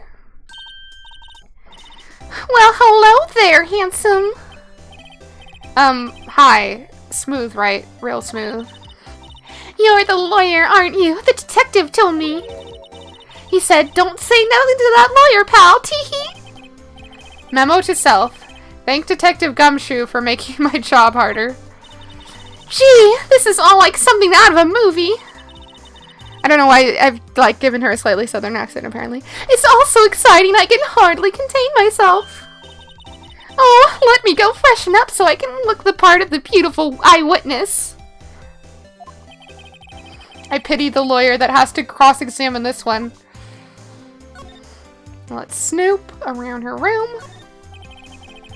The flowers are fake as expected. I know sunflowers and tulips, but that's about the extent of my floral knowledge.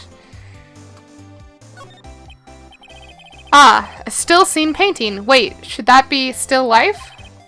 Whatever. One of those is hanging on the wall. There's like a screwdriver or something? There's a screwdriver stuck in this drawer. It's like suspiciously sticking out. I wonder what's inside. Let's take a look. Hey! Hey! What are you doing? No touching! Oh, bad boy. You really shouldn't pry around in other people's rooms now. You wouldn't want to make me upset, would you? Upset? I thought she was going to explode for a second there. I wonder what could be inside the drawer.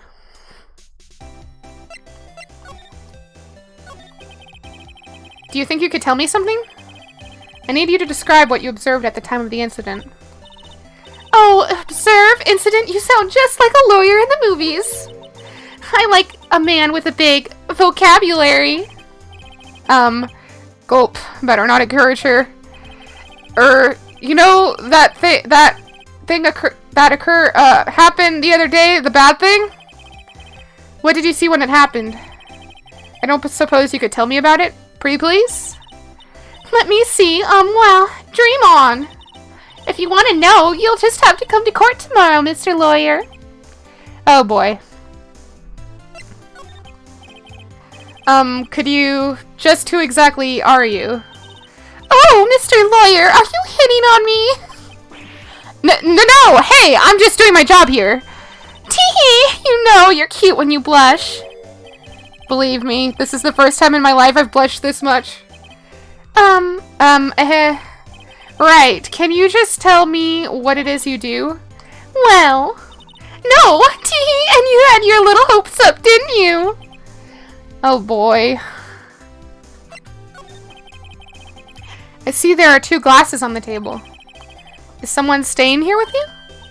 Oh, what amazing powers of observation! You must be one of those famous detectives like on television! Okay, well, welcome back, Demon. Oh, no, not me. I'm, just a lawyer. Say, Mr. Big Detective, why don't you go look for clues in the garbage, I hate her so much it hurts me. She is terrible, I have to say. Miss May doesn't like nosy little lawyers. Oh boy.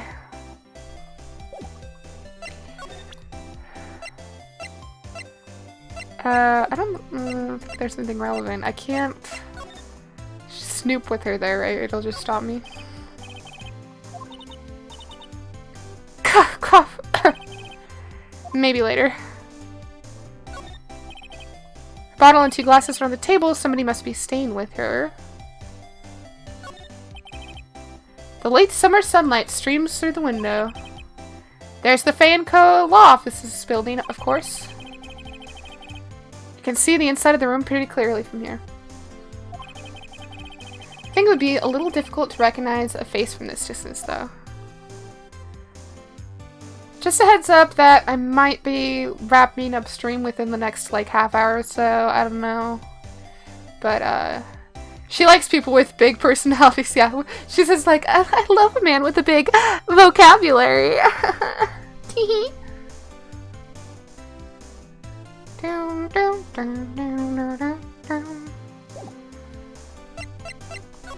Wait, do I have any other? No, okay. Maybe I should try going back to the other office? Seems like Mr. Grossberg is out. Well, maybe I should just wait for him to come back. Ahem! If that wasn't the most over-the-top clearing of the throat I've ever heard. Aha! So you're the one that they say has been looking for me. His mustache is incredible. Yes, that's me. He looks even grander than I imagined. That badge on your collar. Ah, so you're a lawyer, are you now? Yes, well, yes. Hell yes, voice acting. Hello, Boucheroo. Yeah, I'm just making up these random voices on the spot. I don't know what I'm doing, but I'm glad if you enjoy it. And what do you want? I'm not particularly busy these days. Please proceed. Not busy? Then how come no one could get in touch with you? Something the matter? You came to see the one and only Marvin Grossberg, did you not? Well, here I am, boy. What do you want? Out with it. Well, sir, actually, it's about Maya Fey. I voice acted my playthrough of Owlboy, watched my VODs, and instantly regretted all of my life decisions simultaneously. Oh, no. I haven't heard of Owlboy, but interesting. Ah, yes! Maya Fey, go on! Why the strange reaction? Cha-cha! I'm really quite busy here, son. I can't go taking cases on a day's notice. No, it's quite impossible. It's a very cute game with strong... Oh, sounds like something I'm gonna have to check out. But wait a second. How did you know the trial was tomorrow? Anyway... I'm afraid it's entirely impossible for me to represent her. Sorry, end of discussion. What's going on? He refused before I even got a chance to ask him. What do I tell Maya?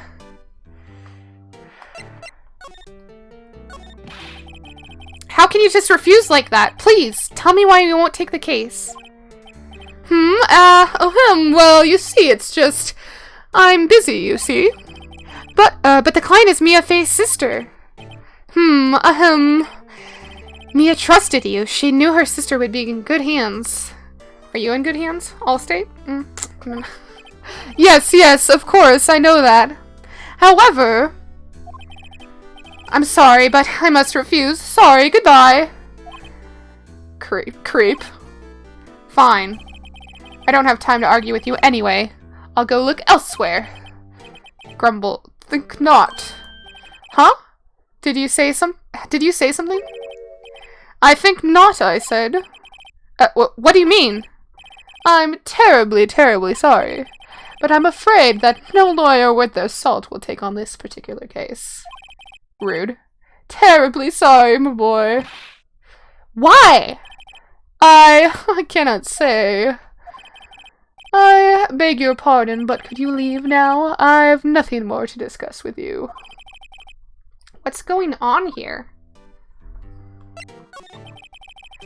How did you know Mia Fey?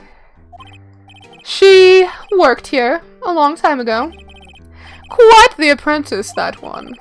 Learned my techniques in the blink of an eye. She left one day quite suddenly. She had a mission, you see. How are you doing today? I'm doing pretty good. I'm having fun. I may be a little sleepy, but that's typical for me. But thank you for asking. I hope you're doing great as well. A mission? You could see it in her eyes. She followed it with a burning passion, never looked back, that one. That's quite a painting. Aha, you noticed. It's my pride and joy. Impressive, isn't it? Well, isn't it? Well, now I'm feeling, a little bit attacked.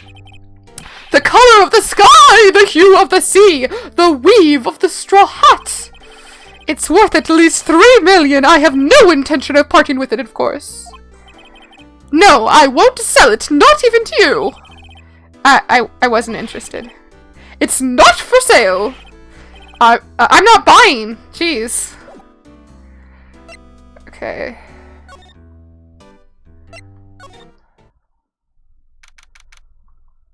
Well, I'm back at the detention center. Hiya! Oh, you're back! Did you find the lawyer? Well... What do I tell her? Well, see, just be honest. I really don't think you should use that guy. He didn't seem healthy. He was all skin and bones. Yeah. What really happened? You don't mean he refused to help? I see. I've been abandoned then. Just a little longer now before the state-appointed lawyer comes, I guess. 4 p.m. Time's up. What should I do? Do I just leave her and go home? No, I think that would end the game too soon. I think I have to defend Maya. I've made up my mind. I'm going to defend you whether you want me or not. Why? Go home. Because I can't abandon you. No one is as sad as a person without any friends. I know, I've been there a long time ago. Aw, sad baby Phoenix. Why did I become a lawyer in the first place? Because someone has to look out for the people who have no one on their side. Maya, I won't abandon you. You can count on me. That's so kind of you. Sniff. Well, let's fight this one and get you out of here. Right, thank you. Ooh, she smiled at least. She looks like an entirely different person. One last question. You are innocent, right? Yes! And I trust you. So you trust me too, okay? It's a deal. So what next? There's something that's been bugging me. Just what was inside that strange woman's drawer? It was when I tried to look into the drawer that she got all defensive. There has to be something in there. If I go back, will she be there still? Good afternoon, sir. Excuse me, you are? Ah, I beg your pardon, sir. I am the bellboy of this establishment at your service, sir. Oh, right. I've just come up to deliver room service, sir. Hello, Panzer. You're new, huh? Welcome to the stream. Do you know where Miss Maya might be? Ah, I believe our guest Miss May is currently using the, facilities? Very new, yes. If you've no need of anything, I'll be taking my leave. Please, stay as long as you like. Enjoy! Yeah. Wait, no, hey! Why does it seem like every time I come here, I end up embarrassing myself? Wait, now's my chance to snoop around a bit. Ah! I almost forgot! Gah! You came back quick! Might I ask you to inform Miss May that there is a message for her? Please tell her that Mr. White of Blue Corp— Oh, not Mr. White! Evil! That's an evil name, and there's nobody else in the world that would have the name White.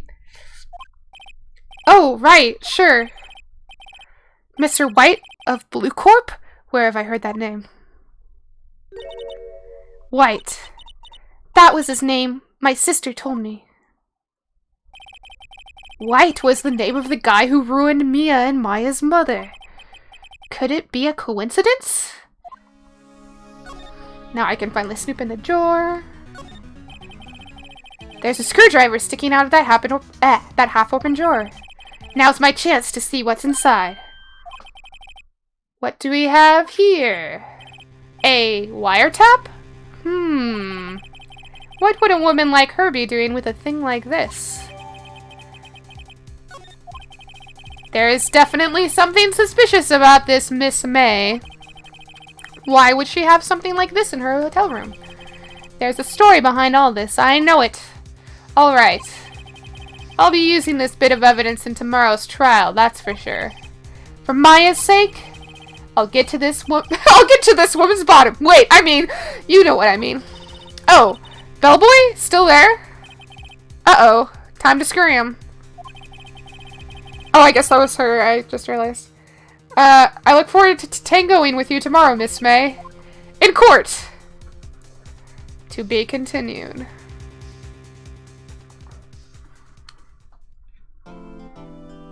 Down, down, down. Now might actually be a good time to end it, but well, I'll go a little bit longer.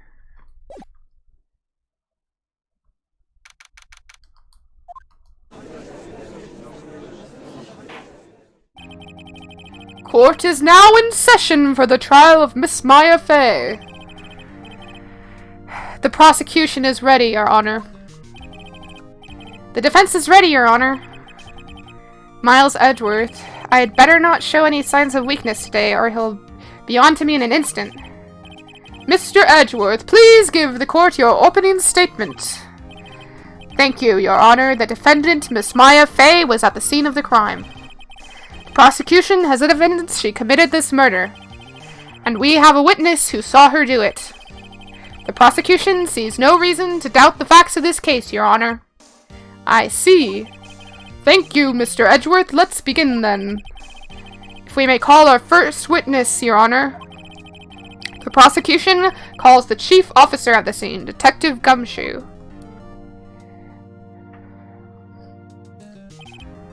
Witness, please state your name and profession to the court. Sir, my name's Dick Gumshoe, sir. I'm the detective in charge of homicides down at the precinct, sir. Detective Gumshoe, please describe for us the details of this murder. Very well, sir. Let me use this floor map of the office to explain. The body was found by this window here. And the cause of death? Loss of blood due to being struck by a blunt object, sir. The murder weapon was a statue of the thinker found next to the body, sir. It was heavy enough to be a deadly weapon, even in a girl's hands, sir. The court accepts this statue as evidence. They're still calling it a statue. Floor plans added to, okay. Now, detective. Yes, sir. You immediately arrested Miss Maya Fey, who was found at the scene, correct? Can you tell me why? Yes, sir. I had hard evidence she did it, sir. Detective Gumshoe. Please testify to the court about this hard evidence. How hard is this evidence? As soon as the police call came in, I rushed to the scene. There were 2 people there already. The defendant, Miss Maya Fey, and the lawyer, Mr. Phoenix Wright. I immediately arrested Miss Maya Fey. Why? We had a witness account describing her. The witness saw Miss Maya Fey at the very moment of the murder. The very moment, you say? Very well, Mr. Wright, you may begin your cross-examination. Yes, Your Honor. Cross-examine what? I couldn't see a single contradiction in that testimony. Whoosh. Smack. Hey, Maya just threw something at me. What's this? When my sister couldn't find any contradictions in a witness's testimony, she would bluff it and press the witness on every detail. The witness always slips up and says something wrong. It worked lots of times. Heh. I should have expected Maya would know some of her sister's tricks. Her lawyerly tricks? Alright, let's give this a try. I'm gonna mute for a second while I blow my nose again.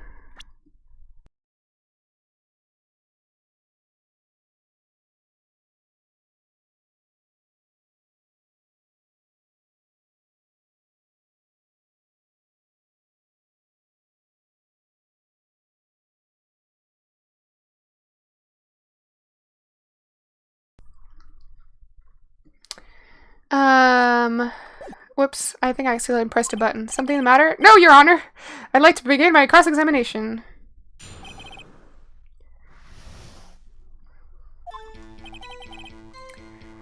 Press. Who did you say you got a call from? Hey, pal, don't play this dumb. You know who. The call was from a customer at the Gay Water Hotel, right across from the crime scene. Okay. I pressed. Not sure it did much, though. Right. Please continue. There were 2 people there already. Just pressing absolutely everything. Detective Gumshoe, how long would you say it took between your receiving the call and your arrival at the scene of the crime? Right. I'd say it was about 3 minutes. That's pretty fast. Our motto this month is quick response. That's how I got there before the killer got away. Indeed. So, tell us who the 2 people you found on the scene were. Yes, sir. The defendant, Miss Maya Fey, and the lawyer, Mr. Phoenix Wright. Are you absolutely sure it was us? Listen, pal, your dumb act will only get you so far. It's not an act, I'll have you know. With her funky hippie clothes and your spiky hair, you 2 stand out like suspicious people at a crime scene. Well, he does have a point about her. She is pretty unmistakable. I should pick my points to press with a little more care. Are you sure it was us? Are you sure? Immediately arrested Miss Maya Fey. I don't know if I should. Why we had a witness account describing her. Let's press on that. Hold on just 1 second. Yeah? If I heard correctly, you said you arrested her because you had hard evidence she did it, correct? Huh? Did I say that? Me? I heard you say it! You did say it! You said it. Exactly! What about this suspicion woman in pink's claim was hard evidence? Hydrate.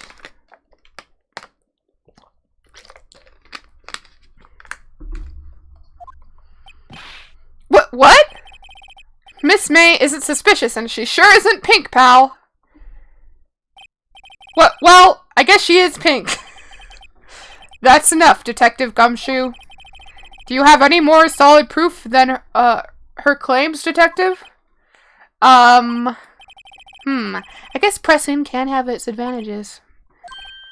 Yes! Gah! Sorry, I got the order of things mixed up in my testimony, Your Honor, sir. There was something I should have told you about first, Your Honor. Very well, Detective. Let's hear your testimony again.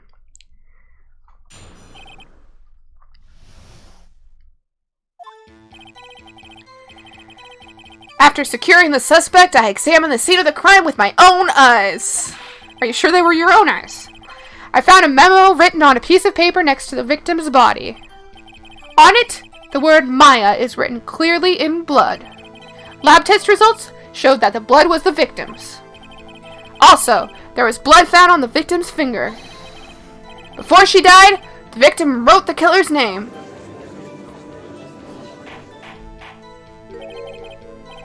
How you like that? That's my hard evidence. Before we begin cross-examination, I have a question for you, Detective.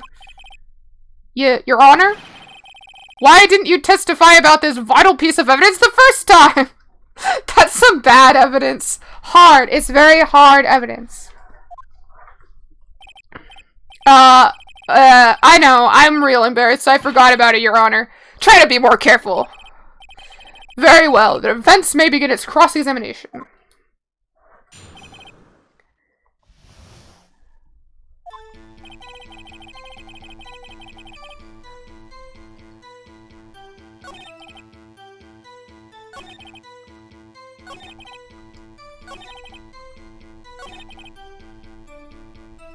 Gotta press on that, because there's like an assumption being made there. Detective Gumshoe, do you get a lot of cases where the victim actually writes the killer's name? Sure, it happens all the time in books and in the movies. This isn't a movie, Detective. Oof. Let's talk about reality, shall we? I guess I haven't heard of many cases, no. Don't you find it a little odd that the victim would write down a name? Especially the name of her own sister?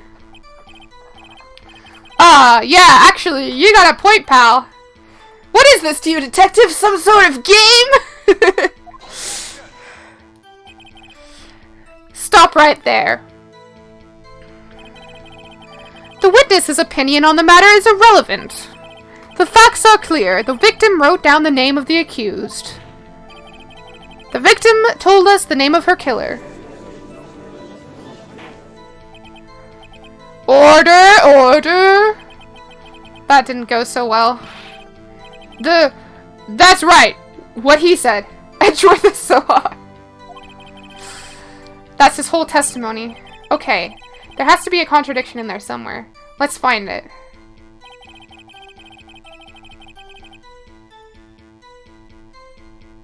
Let's see, what was the whole thing? Got a memo.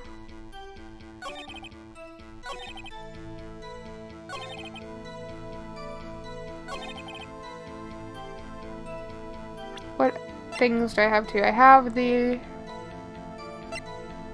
Oh! Death was instantaneous! Oh yeah, wait. Present.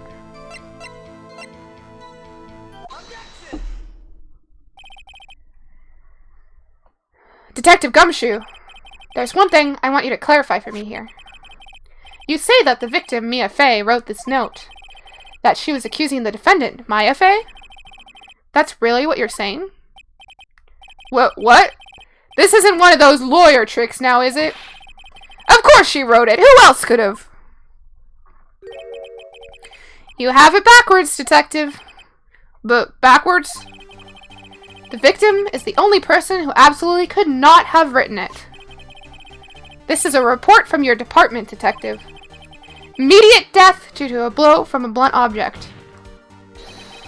She died immediately. But... no butting your way out of this one, detective. Order! Order! Objection. The defense has a point.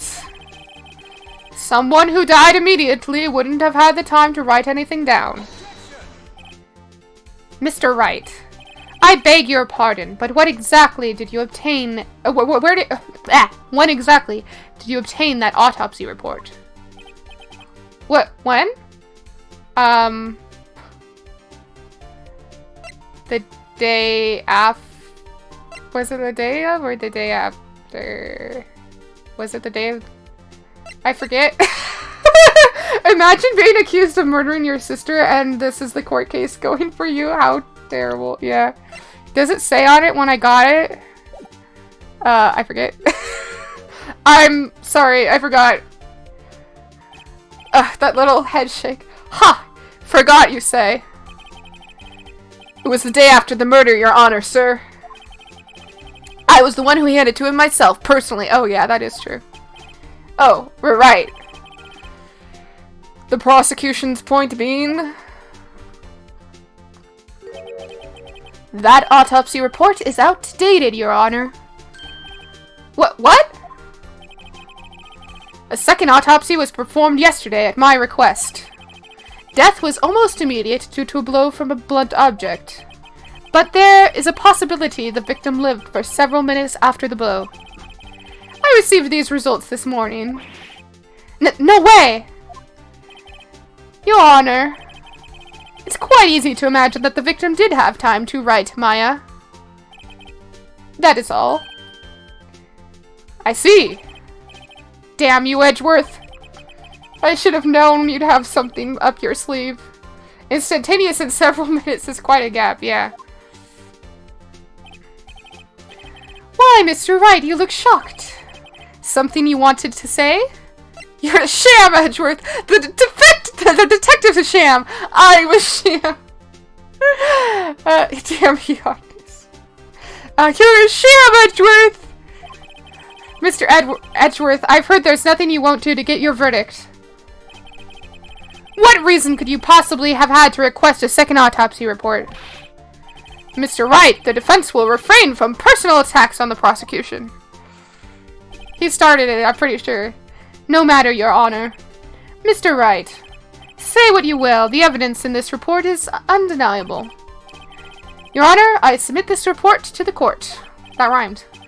Understood. The court accepts this evidence. So we got into new evidence. Well, Your Honor, the evidence strongly suggests the victim was identifying the killer. I suppose that's the obvious conclusion, yes. Darn, this isn't good. The prosecution would like to call its next witness. This poor innocent girl saw the murder with her own eyes. How is that the obvious conclusion? I know. It's just like, well, guess it was the murderer's name. That's obvious. It couldn't be anything else. She wasn't like, Maya, don't forget that I love you because you're my sister or something, and she just ran out of room and also life.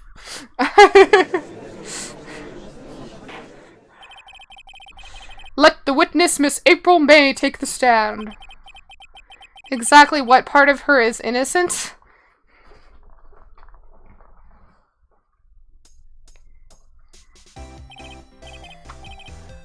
Witness, your name, please. April May, at your service. Wink.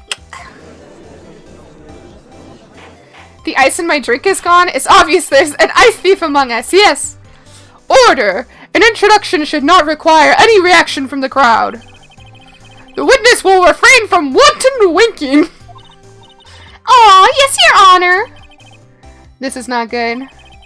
She's already captured the heart of every man in this courtroom.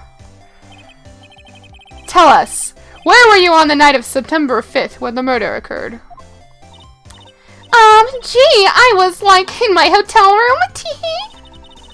I checked in right after lunch. And this hotel is directly across from the Fay and Co. law offices?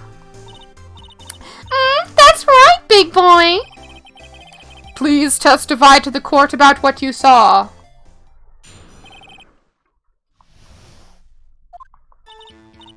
It was 9 at night.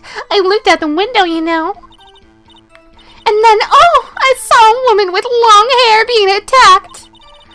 The one attacking her was the mousy girl sitting in the defendant's chair. Then the woman, dodged to one side and ran away.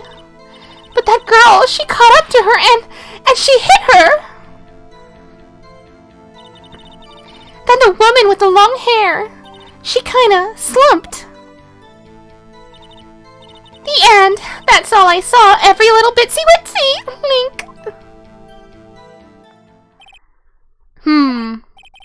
Well, Your Honor, I see. It is a remarkably solid testimony. I don't see a need to trouble the witness any... Wait, Your Honor! Yes, Mr. Wright? What about my cross-examination? I thought the witness's testimony just now was quite firm. Didn't you? Oh, no. Mr. Wright, I understand you were Miss Mia Fey's understudy, were you not? You must know her techniques well. Her cowardly way of finding tiny faults in perfectly good testimonies. Hey! How dare you! Well, Mr. Wright, will you cross-examine the witness? Yeah, it's my right to do that. I'll gladly proceed with the cross-examination. If only because I have a feeling Edgeworth doesn't want me to. She has to have some weakness. Very well, you may begin your cross-examination.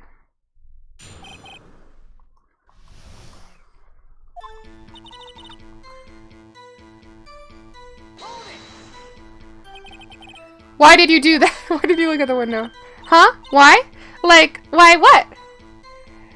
Does your avatar thing track your eyes? Yeah, it does. So, it seems like sometimes it gets it a little bit off, and I am wanting to, fiddle with it a little bit as far as, making the head more turnable and such. But I'm pretty happy with how it's been working generally. It does like to freak out when I drink water and stuff. That's so cool. Thank you. Why? Why what? Why did you look out the window? Were you expecting to see something? Oh, well, gee. What? That's it? She can't get out of this question that easily. I sort of, I had a feeling.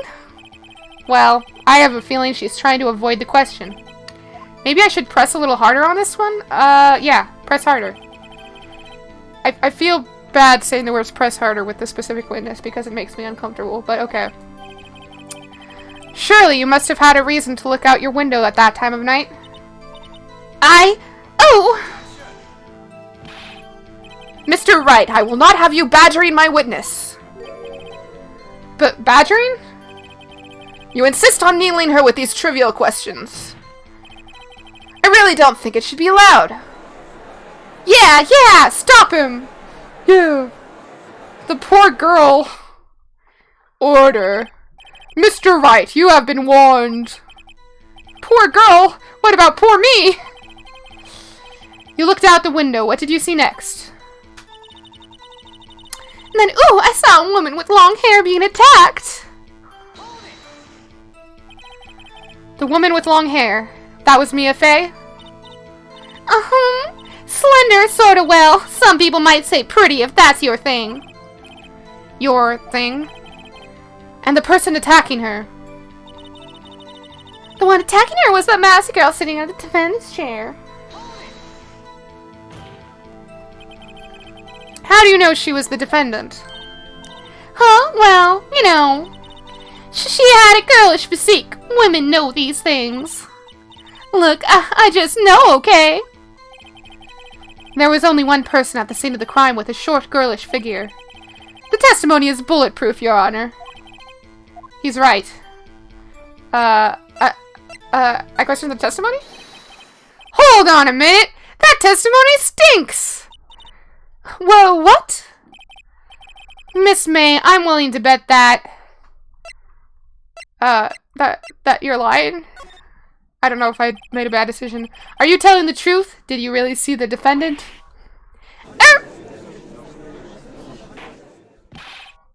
Mr. Wright, what's the meaning of this? Yes, what is the meaning? Somebody tell me because I'm clueless about this, I mean. Okay.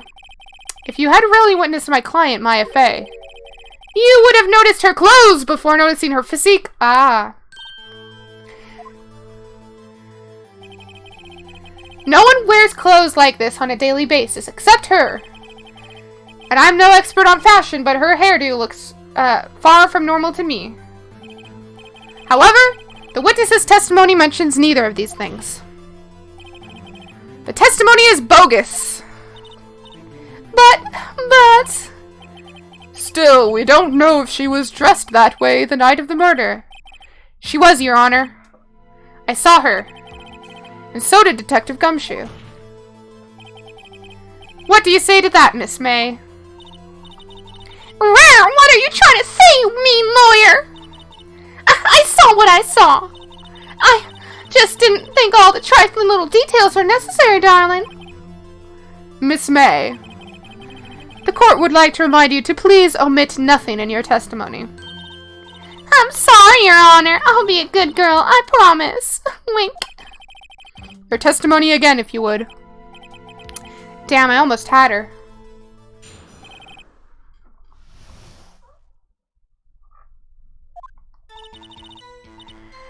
I did see everything, I did. The victim, the woman, dodged the first attack and ran off to the right. And the girl in the hippie clothes ran after her. And she hit her with that weapon. I saw it, I did. That good girl, though. That clock, the kind of statuey clock, I think. Oh, how did he know it was a clock? Well, does the accuracy of my report not startle you, Teehee? I see. I only wish you had been so detailed from the beginning. Please begin the cross-examination.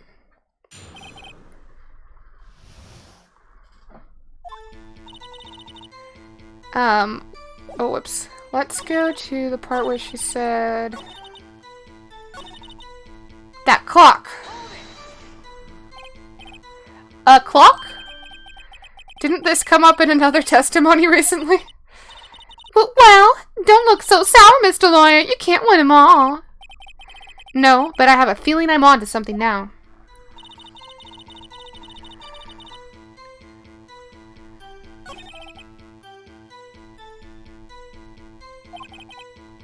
Previous testimony must have been what Edgeworth wanted her to say, so this testimony is in her own words. Time to press and... Okay. I'm gonna press a little bit more, I guess. Let's see.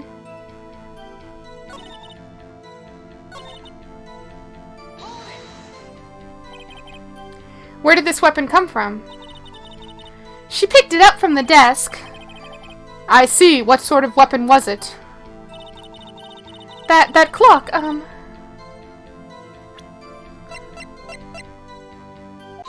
Should I present it? Miss May, what you said just now was quite revealing. Also, your clothes are quite revealing.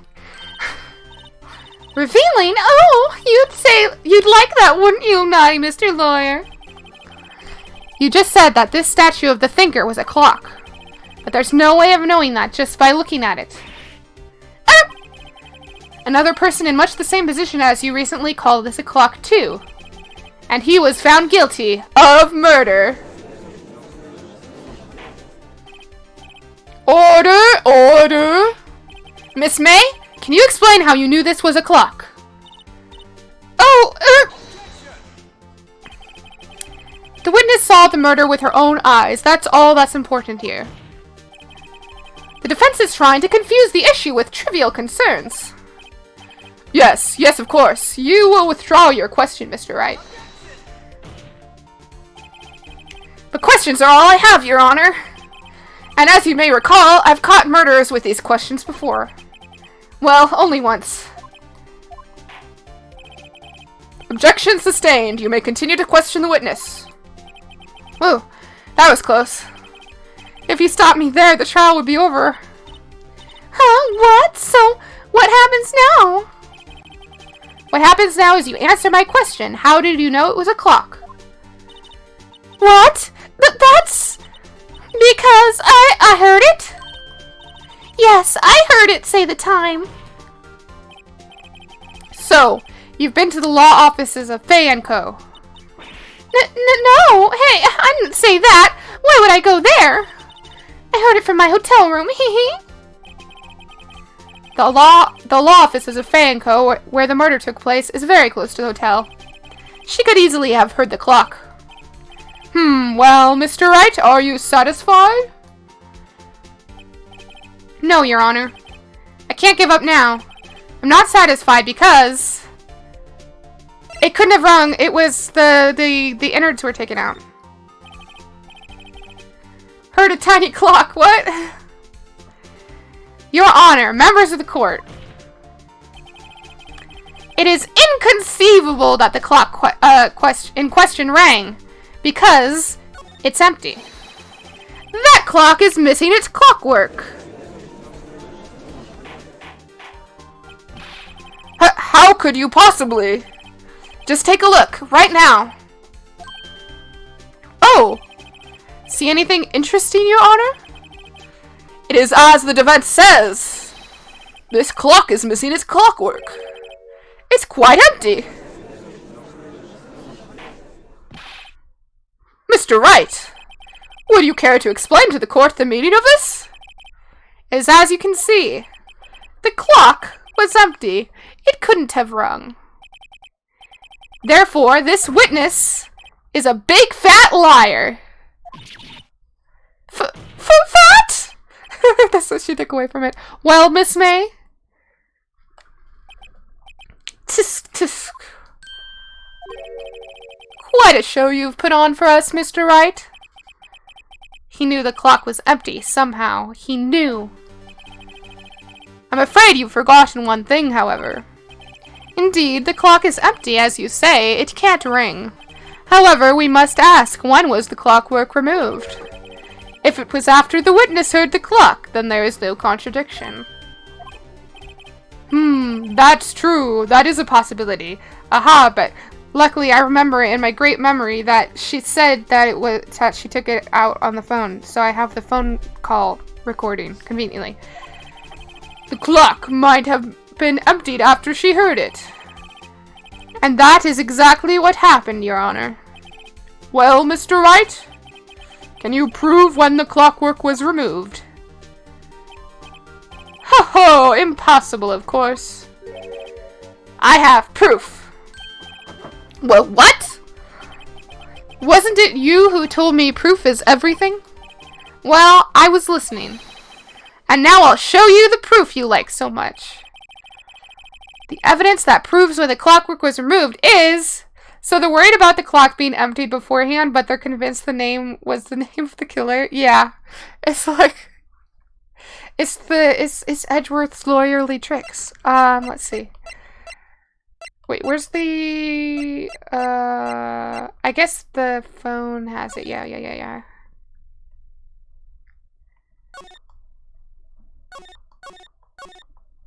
Oh, wait. How do I present it, though? Oh, wait. Present. Yeah, I see. I pressed the wrong button. What is this? The American judicial system? Take a look at this. That's a very cute cell phone. Woohoo! You have a girly phone. Wait! This isn't my phone.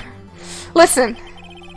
This is the defendant's cell phone, and it contains a recording. A recording of a conversation she had with the victim the day of the murder. Order! The defendant's cell phone. This wasn't brought to my attention. Perhaps Detective Gumshoe overlooked it.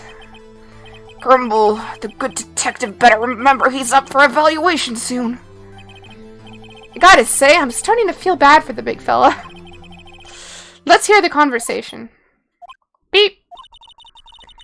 So you just want me to hold on to the thinker for you then? If you could. I should probably tell you, the clock isn't talking right now.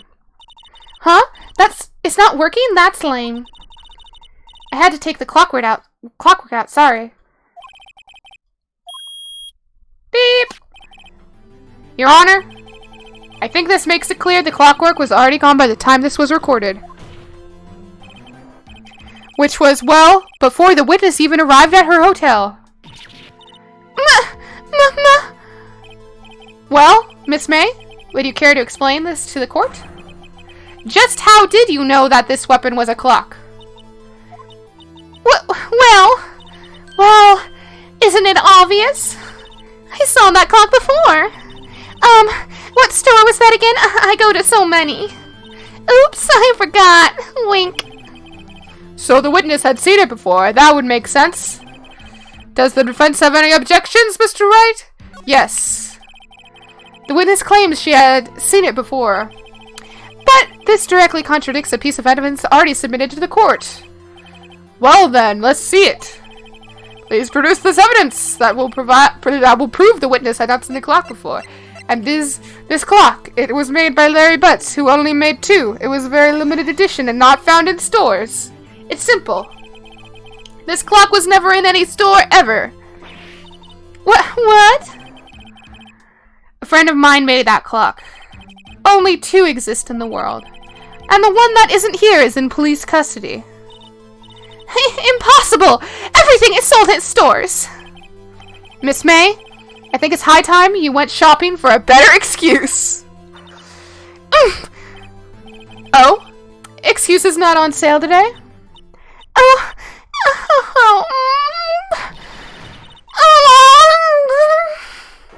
Oh my gosh, the spinning little heart thing is so terrible. It's great and terrible at the same time. What's it to you, porcupine head? That stupid clock doesn't matter, okay? She did it, and she should die for it! Die!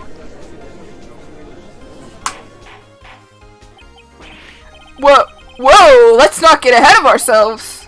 This is a court of law, and the witness will remain calm.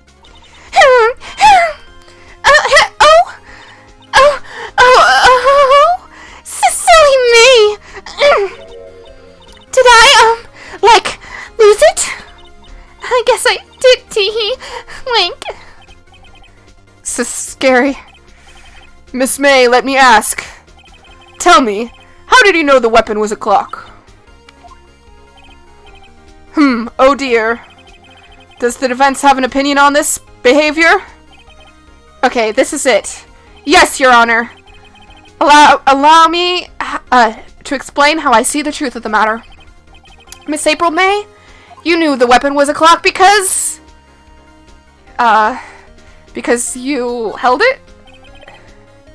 This is familiar territory. I'll just use the same approach as with Larry. Miss May held that clock in her hand, very clock in her hands. Mr. Wright, when was this? When she used it to strike the victim. When else? I think this is the wrong option. Order, order. Mr. Wright, what is the meaning of this? April May, you killed me a fay, I say. And when you struck, the force of the impact made the thinker ring. That's when you heard it. Tisk tisk. You truly are a work of art, Mr. Phoenix Wright. What's that supposed to mean? It was you who just proved that the thinker was empty. Oh, yeah, duh.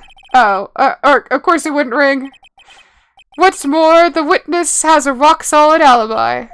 Miss May, perhaps you could explain to the poor, misguided Mr. Wright that you were in the hotel at the time of the murder. She can't prove it. She did it. It would be my pleasure. No way! Yes way, Mr. Lawyer. Tee-hee, didn't the murder take place at 9 at night? Gee, that's the exact time I ordered some room service from the hotel bellboy. Incidentally, the bellboy corroborates the witness's story. Ergo, she was not at the crime scene. Rock solid. Mr. Wright, you've just made a serious accusation against a perfectly innocent woman. Sorry, Your Honor. That didn't go so well. But if that's the case, then how did she know the thinker was a clock? Wait! Your Honor, I figured it out. There is one other way Miss April May could have known it was a clock. One way alone, and I have proof. Well, proof, you say? Then the court will examine your proof, Mr. Wright. How did the witness know the thinker was... Oh, the wiretap.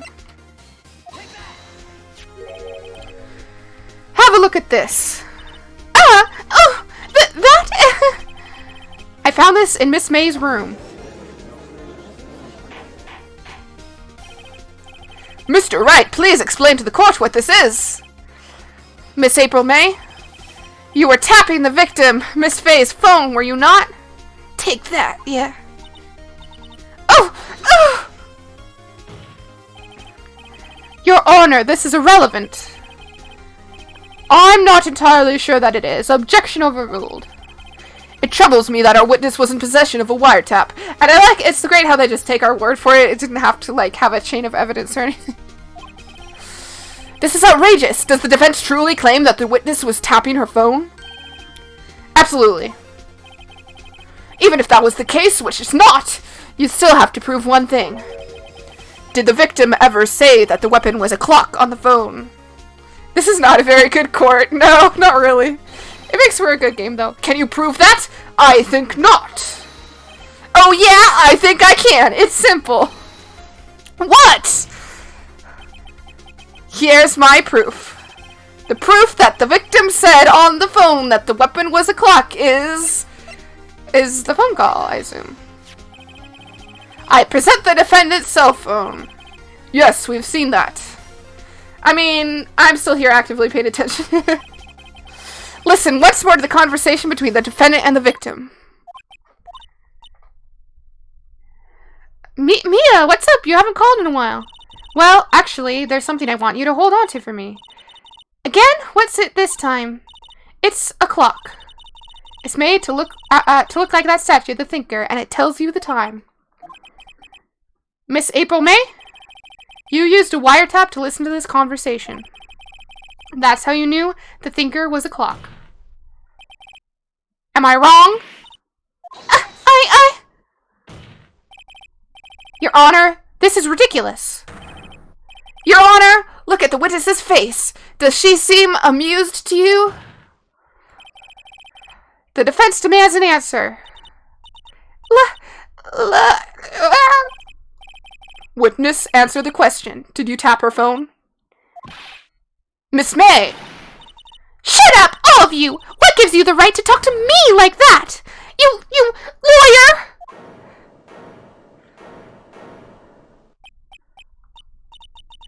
It's no fair! All of you could gang up on me like that!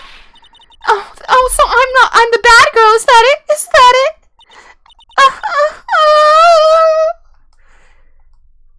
That did it. The court's seen the real Miss April May now. Now to deal the final blow. Why the wiretap? Miss May, why did you tap her phone? Answer the question. Do I have to? Isn't it this a murder trial? Is tippity-tapping irrelevant? Gosh, she's saying exactly what Edgeworth wants her to say. Miss May, you were tapping the victim's phone.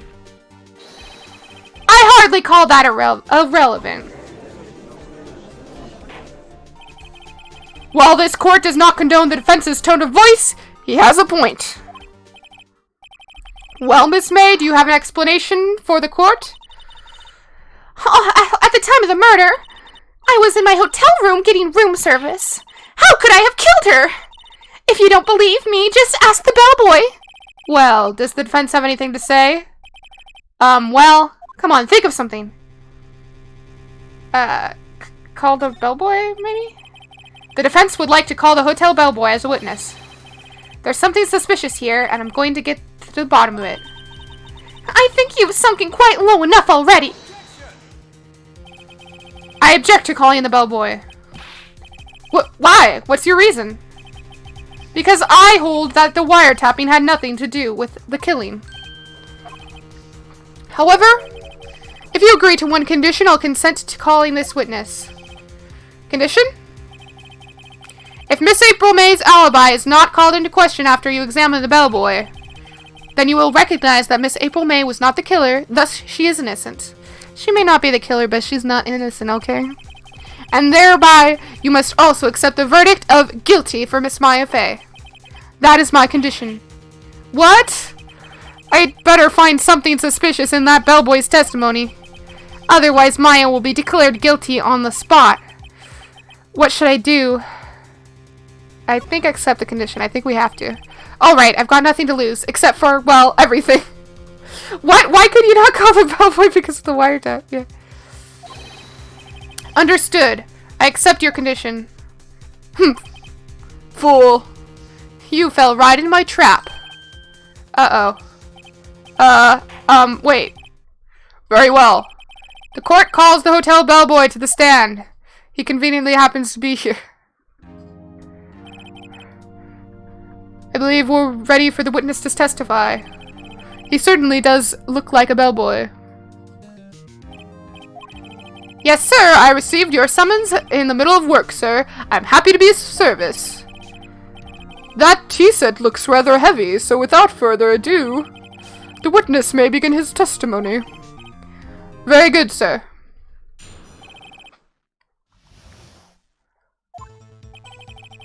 I am the head bellboy at the fine Gatewater Hotel, in business for 4 generations.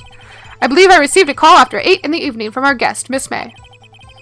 She asked for an iced coffee to be brought to her at 9 on the dot, sir. I brought it to her at precisely the requested time, of course. And I delivered the iced coffee to our guest, Miss May herself. I see. The defense may begin its cross-examination. Right, I'm ready, I hope. This is it. If I can't prove Miss May was involved with the murder now, Maya will be finished. I should have been paying more attention to like what he was actually saying, because I was like reading it, and let's see. Head bellboy. What exactly is it you do at the hotel? Why, anything required of me, sir. I check in guests, I check out guests. I clean rooms, I make beds. I even deliver room service, sir. I checked Miss May in personally. Are you always so prim? Mr. Wright, you will refrain from asking frivolous questions. I believe I received a call after 8 in the evening. Are you sure it was Miss May on the phone? Absolutely, sir. How can you be so certain? I checked Miss May in personally, sir. Not only did I see her in all her stunning radiance, but I also heard her voice.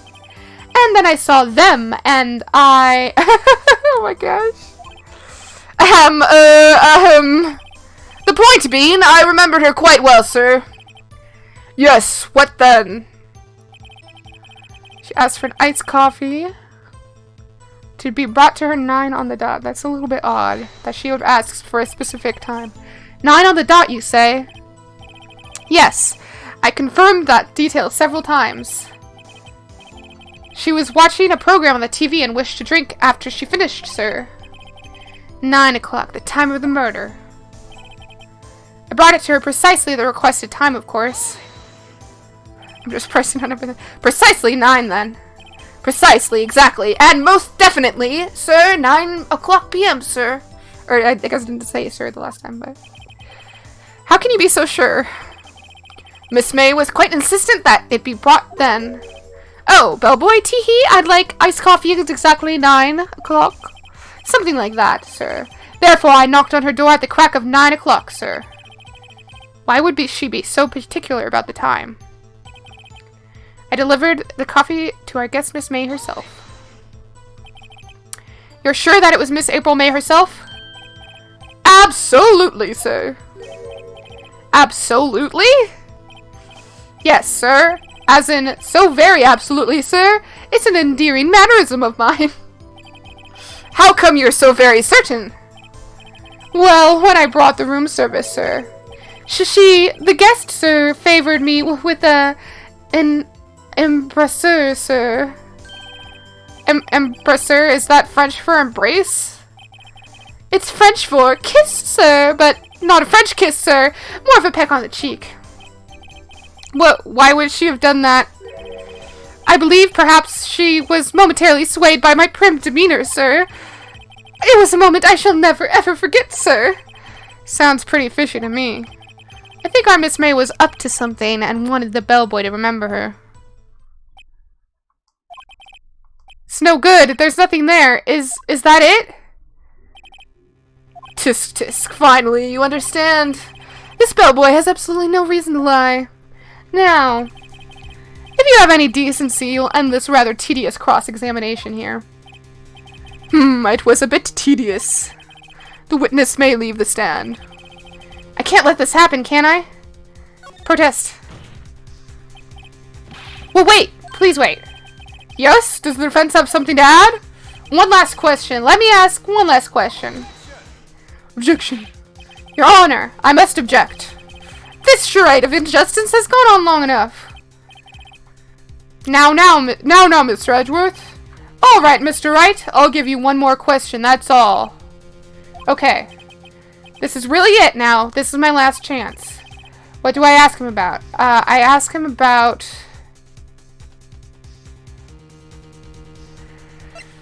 Oh, boy.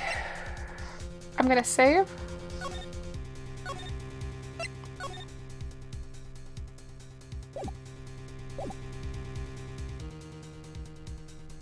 Room service? I don't know if that's right. Tell me again about room service. Again, sir? At exactly 9 p.m. I delivered the room service to Miss May in room 383. The guest had requested iced coffee. $18 was the charge, as I recall. I see. Okay, that was not the correct thing. $18? Doesn't that seem a bit expensive? Yes, well, iced coffee for 2, you know. And we don't... Oh, yeah, no, that was important. And because I was thinking there was, like, another glass in her room. And we don't skimp on the ice, sir. What did he say? What did you say? Rather, quite. Bellboy, tell us the truth now. Was someone else staying in Miss May's room? I object. That was objectionable. Objection overruled. The witness will answer the question. Yes, I see. Why did you not mention this in your testimony? Well, sir, you didn't ask. Nice try.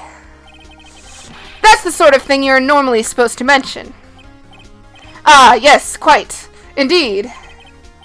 It was the, good barrister there, Mr. Edgeworth, who...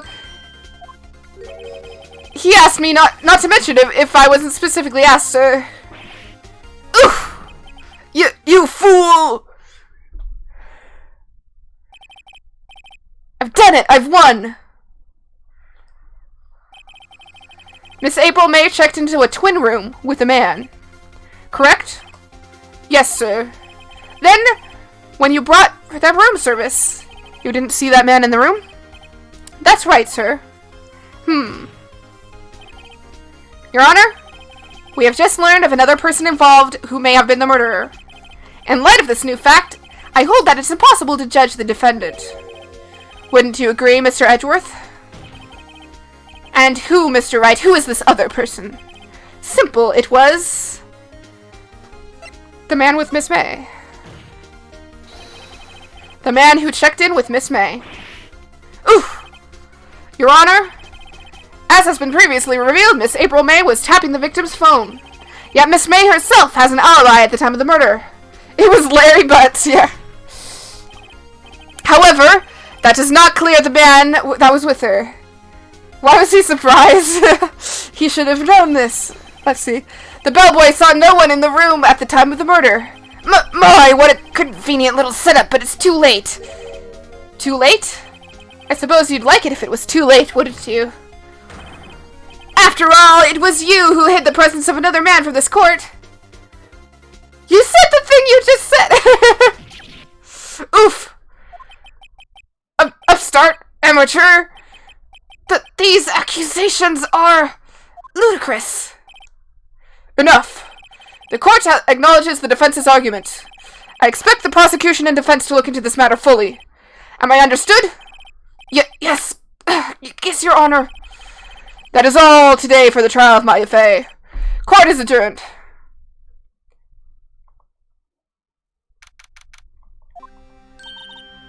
Mr. Wright!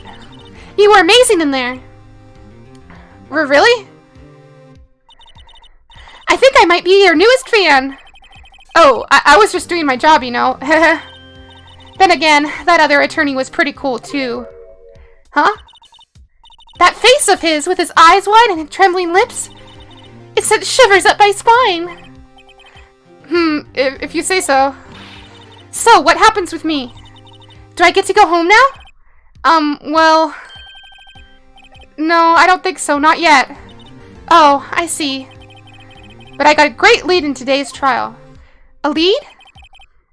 That man with Miss May, he's the key. Oh, I get it! What happened to Miss May after that, anyway? I heard they arrested her. I guess she's learning her charms won't work everywhere. She's probably at the detention center now. I may have to go down there later. Anyway, this case is far from closed. Yes, sir! I'm going to find out more about this man. Do you think he was the one who... Maybe so. Sis. Don't worry, I'll find him by tomorrow, I promise. I'm counting on you! I asked for a full record of April May's testimony. I thought it might come in handy during the trial tomorrow. But now that I have it, I'm not so sure. Most of her testimony was all lies. In fact, there's only one part that hasn't been stricken from the record. The victim dodged an attack, then ran right, but she was caught in struck. I'm gonna head out. Have a good rest of the stream. Yeah, I'm probably gonna actually wrap up stream in a little bit once it gets to, like, I think it'll get to a point where it saves and it'll go to the next day or something. I don't know how much good this will do me at all now. Anyway, time to hit the pavement and do some investigating. Maya doesn't belong in that detention center, and it's up to me to set her free. To be continued. Ah, yes. And this is where we will conclude the stream for now. Thank you, everybody, for joining me. It was a lot of fun. I would like to save my progress, yes. I am going to see if there's anybody streaming right now that I want to raid.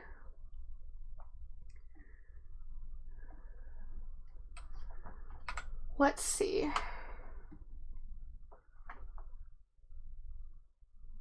Oh, it looks like Jen is streaming. Let's go raid Jen.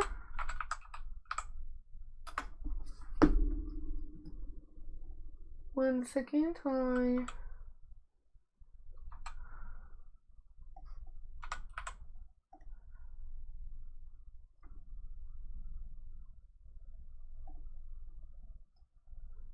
Okay. Type it out. Looks like she's playing Call of Duty.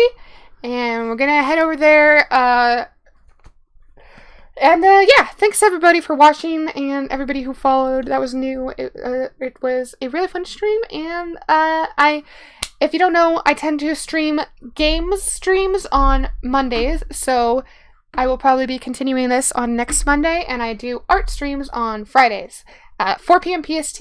So thank you for joining me, and bye for now.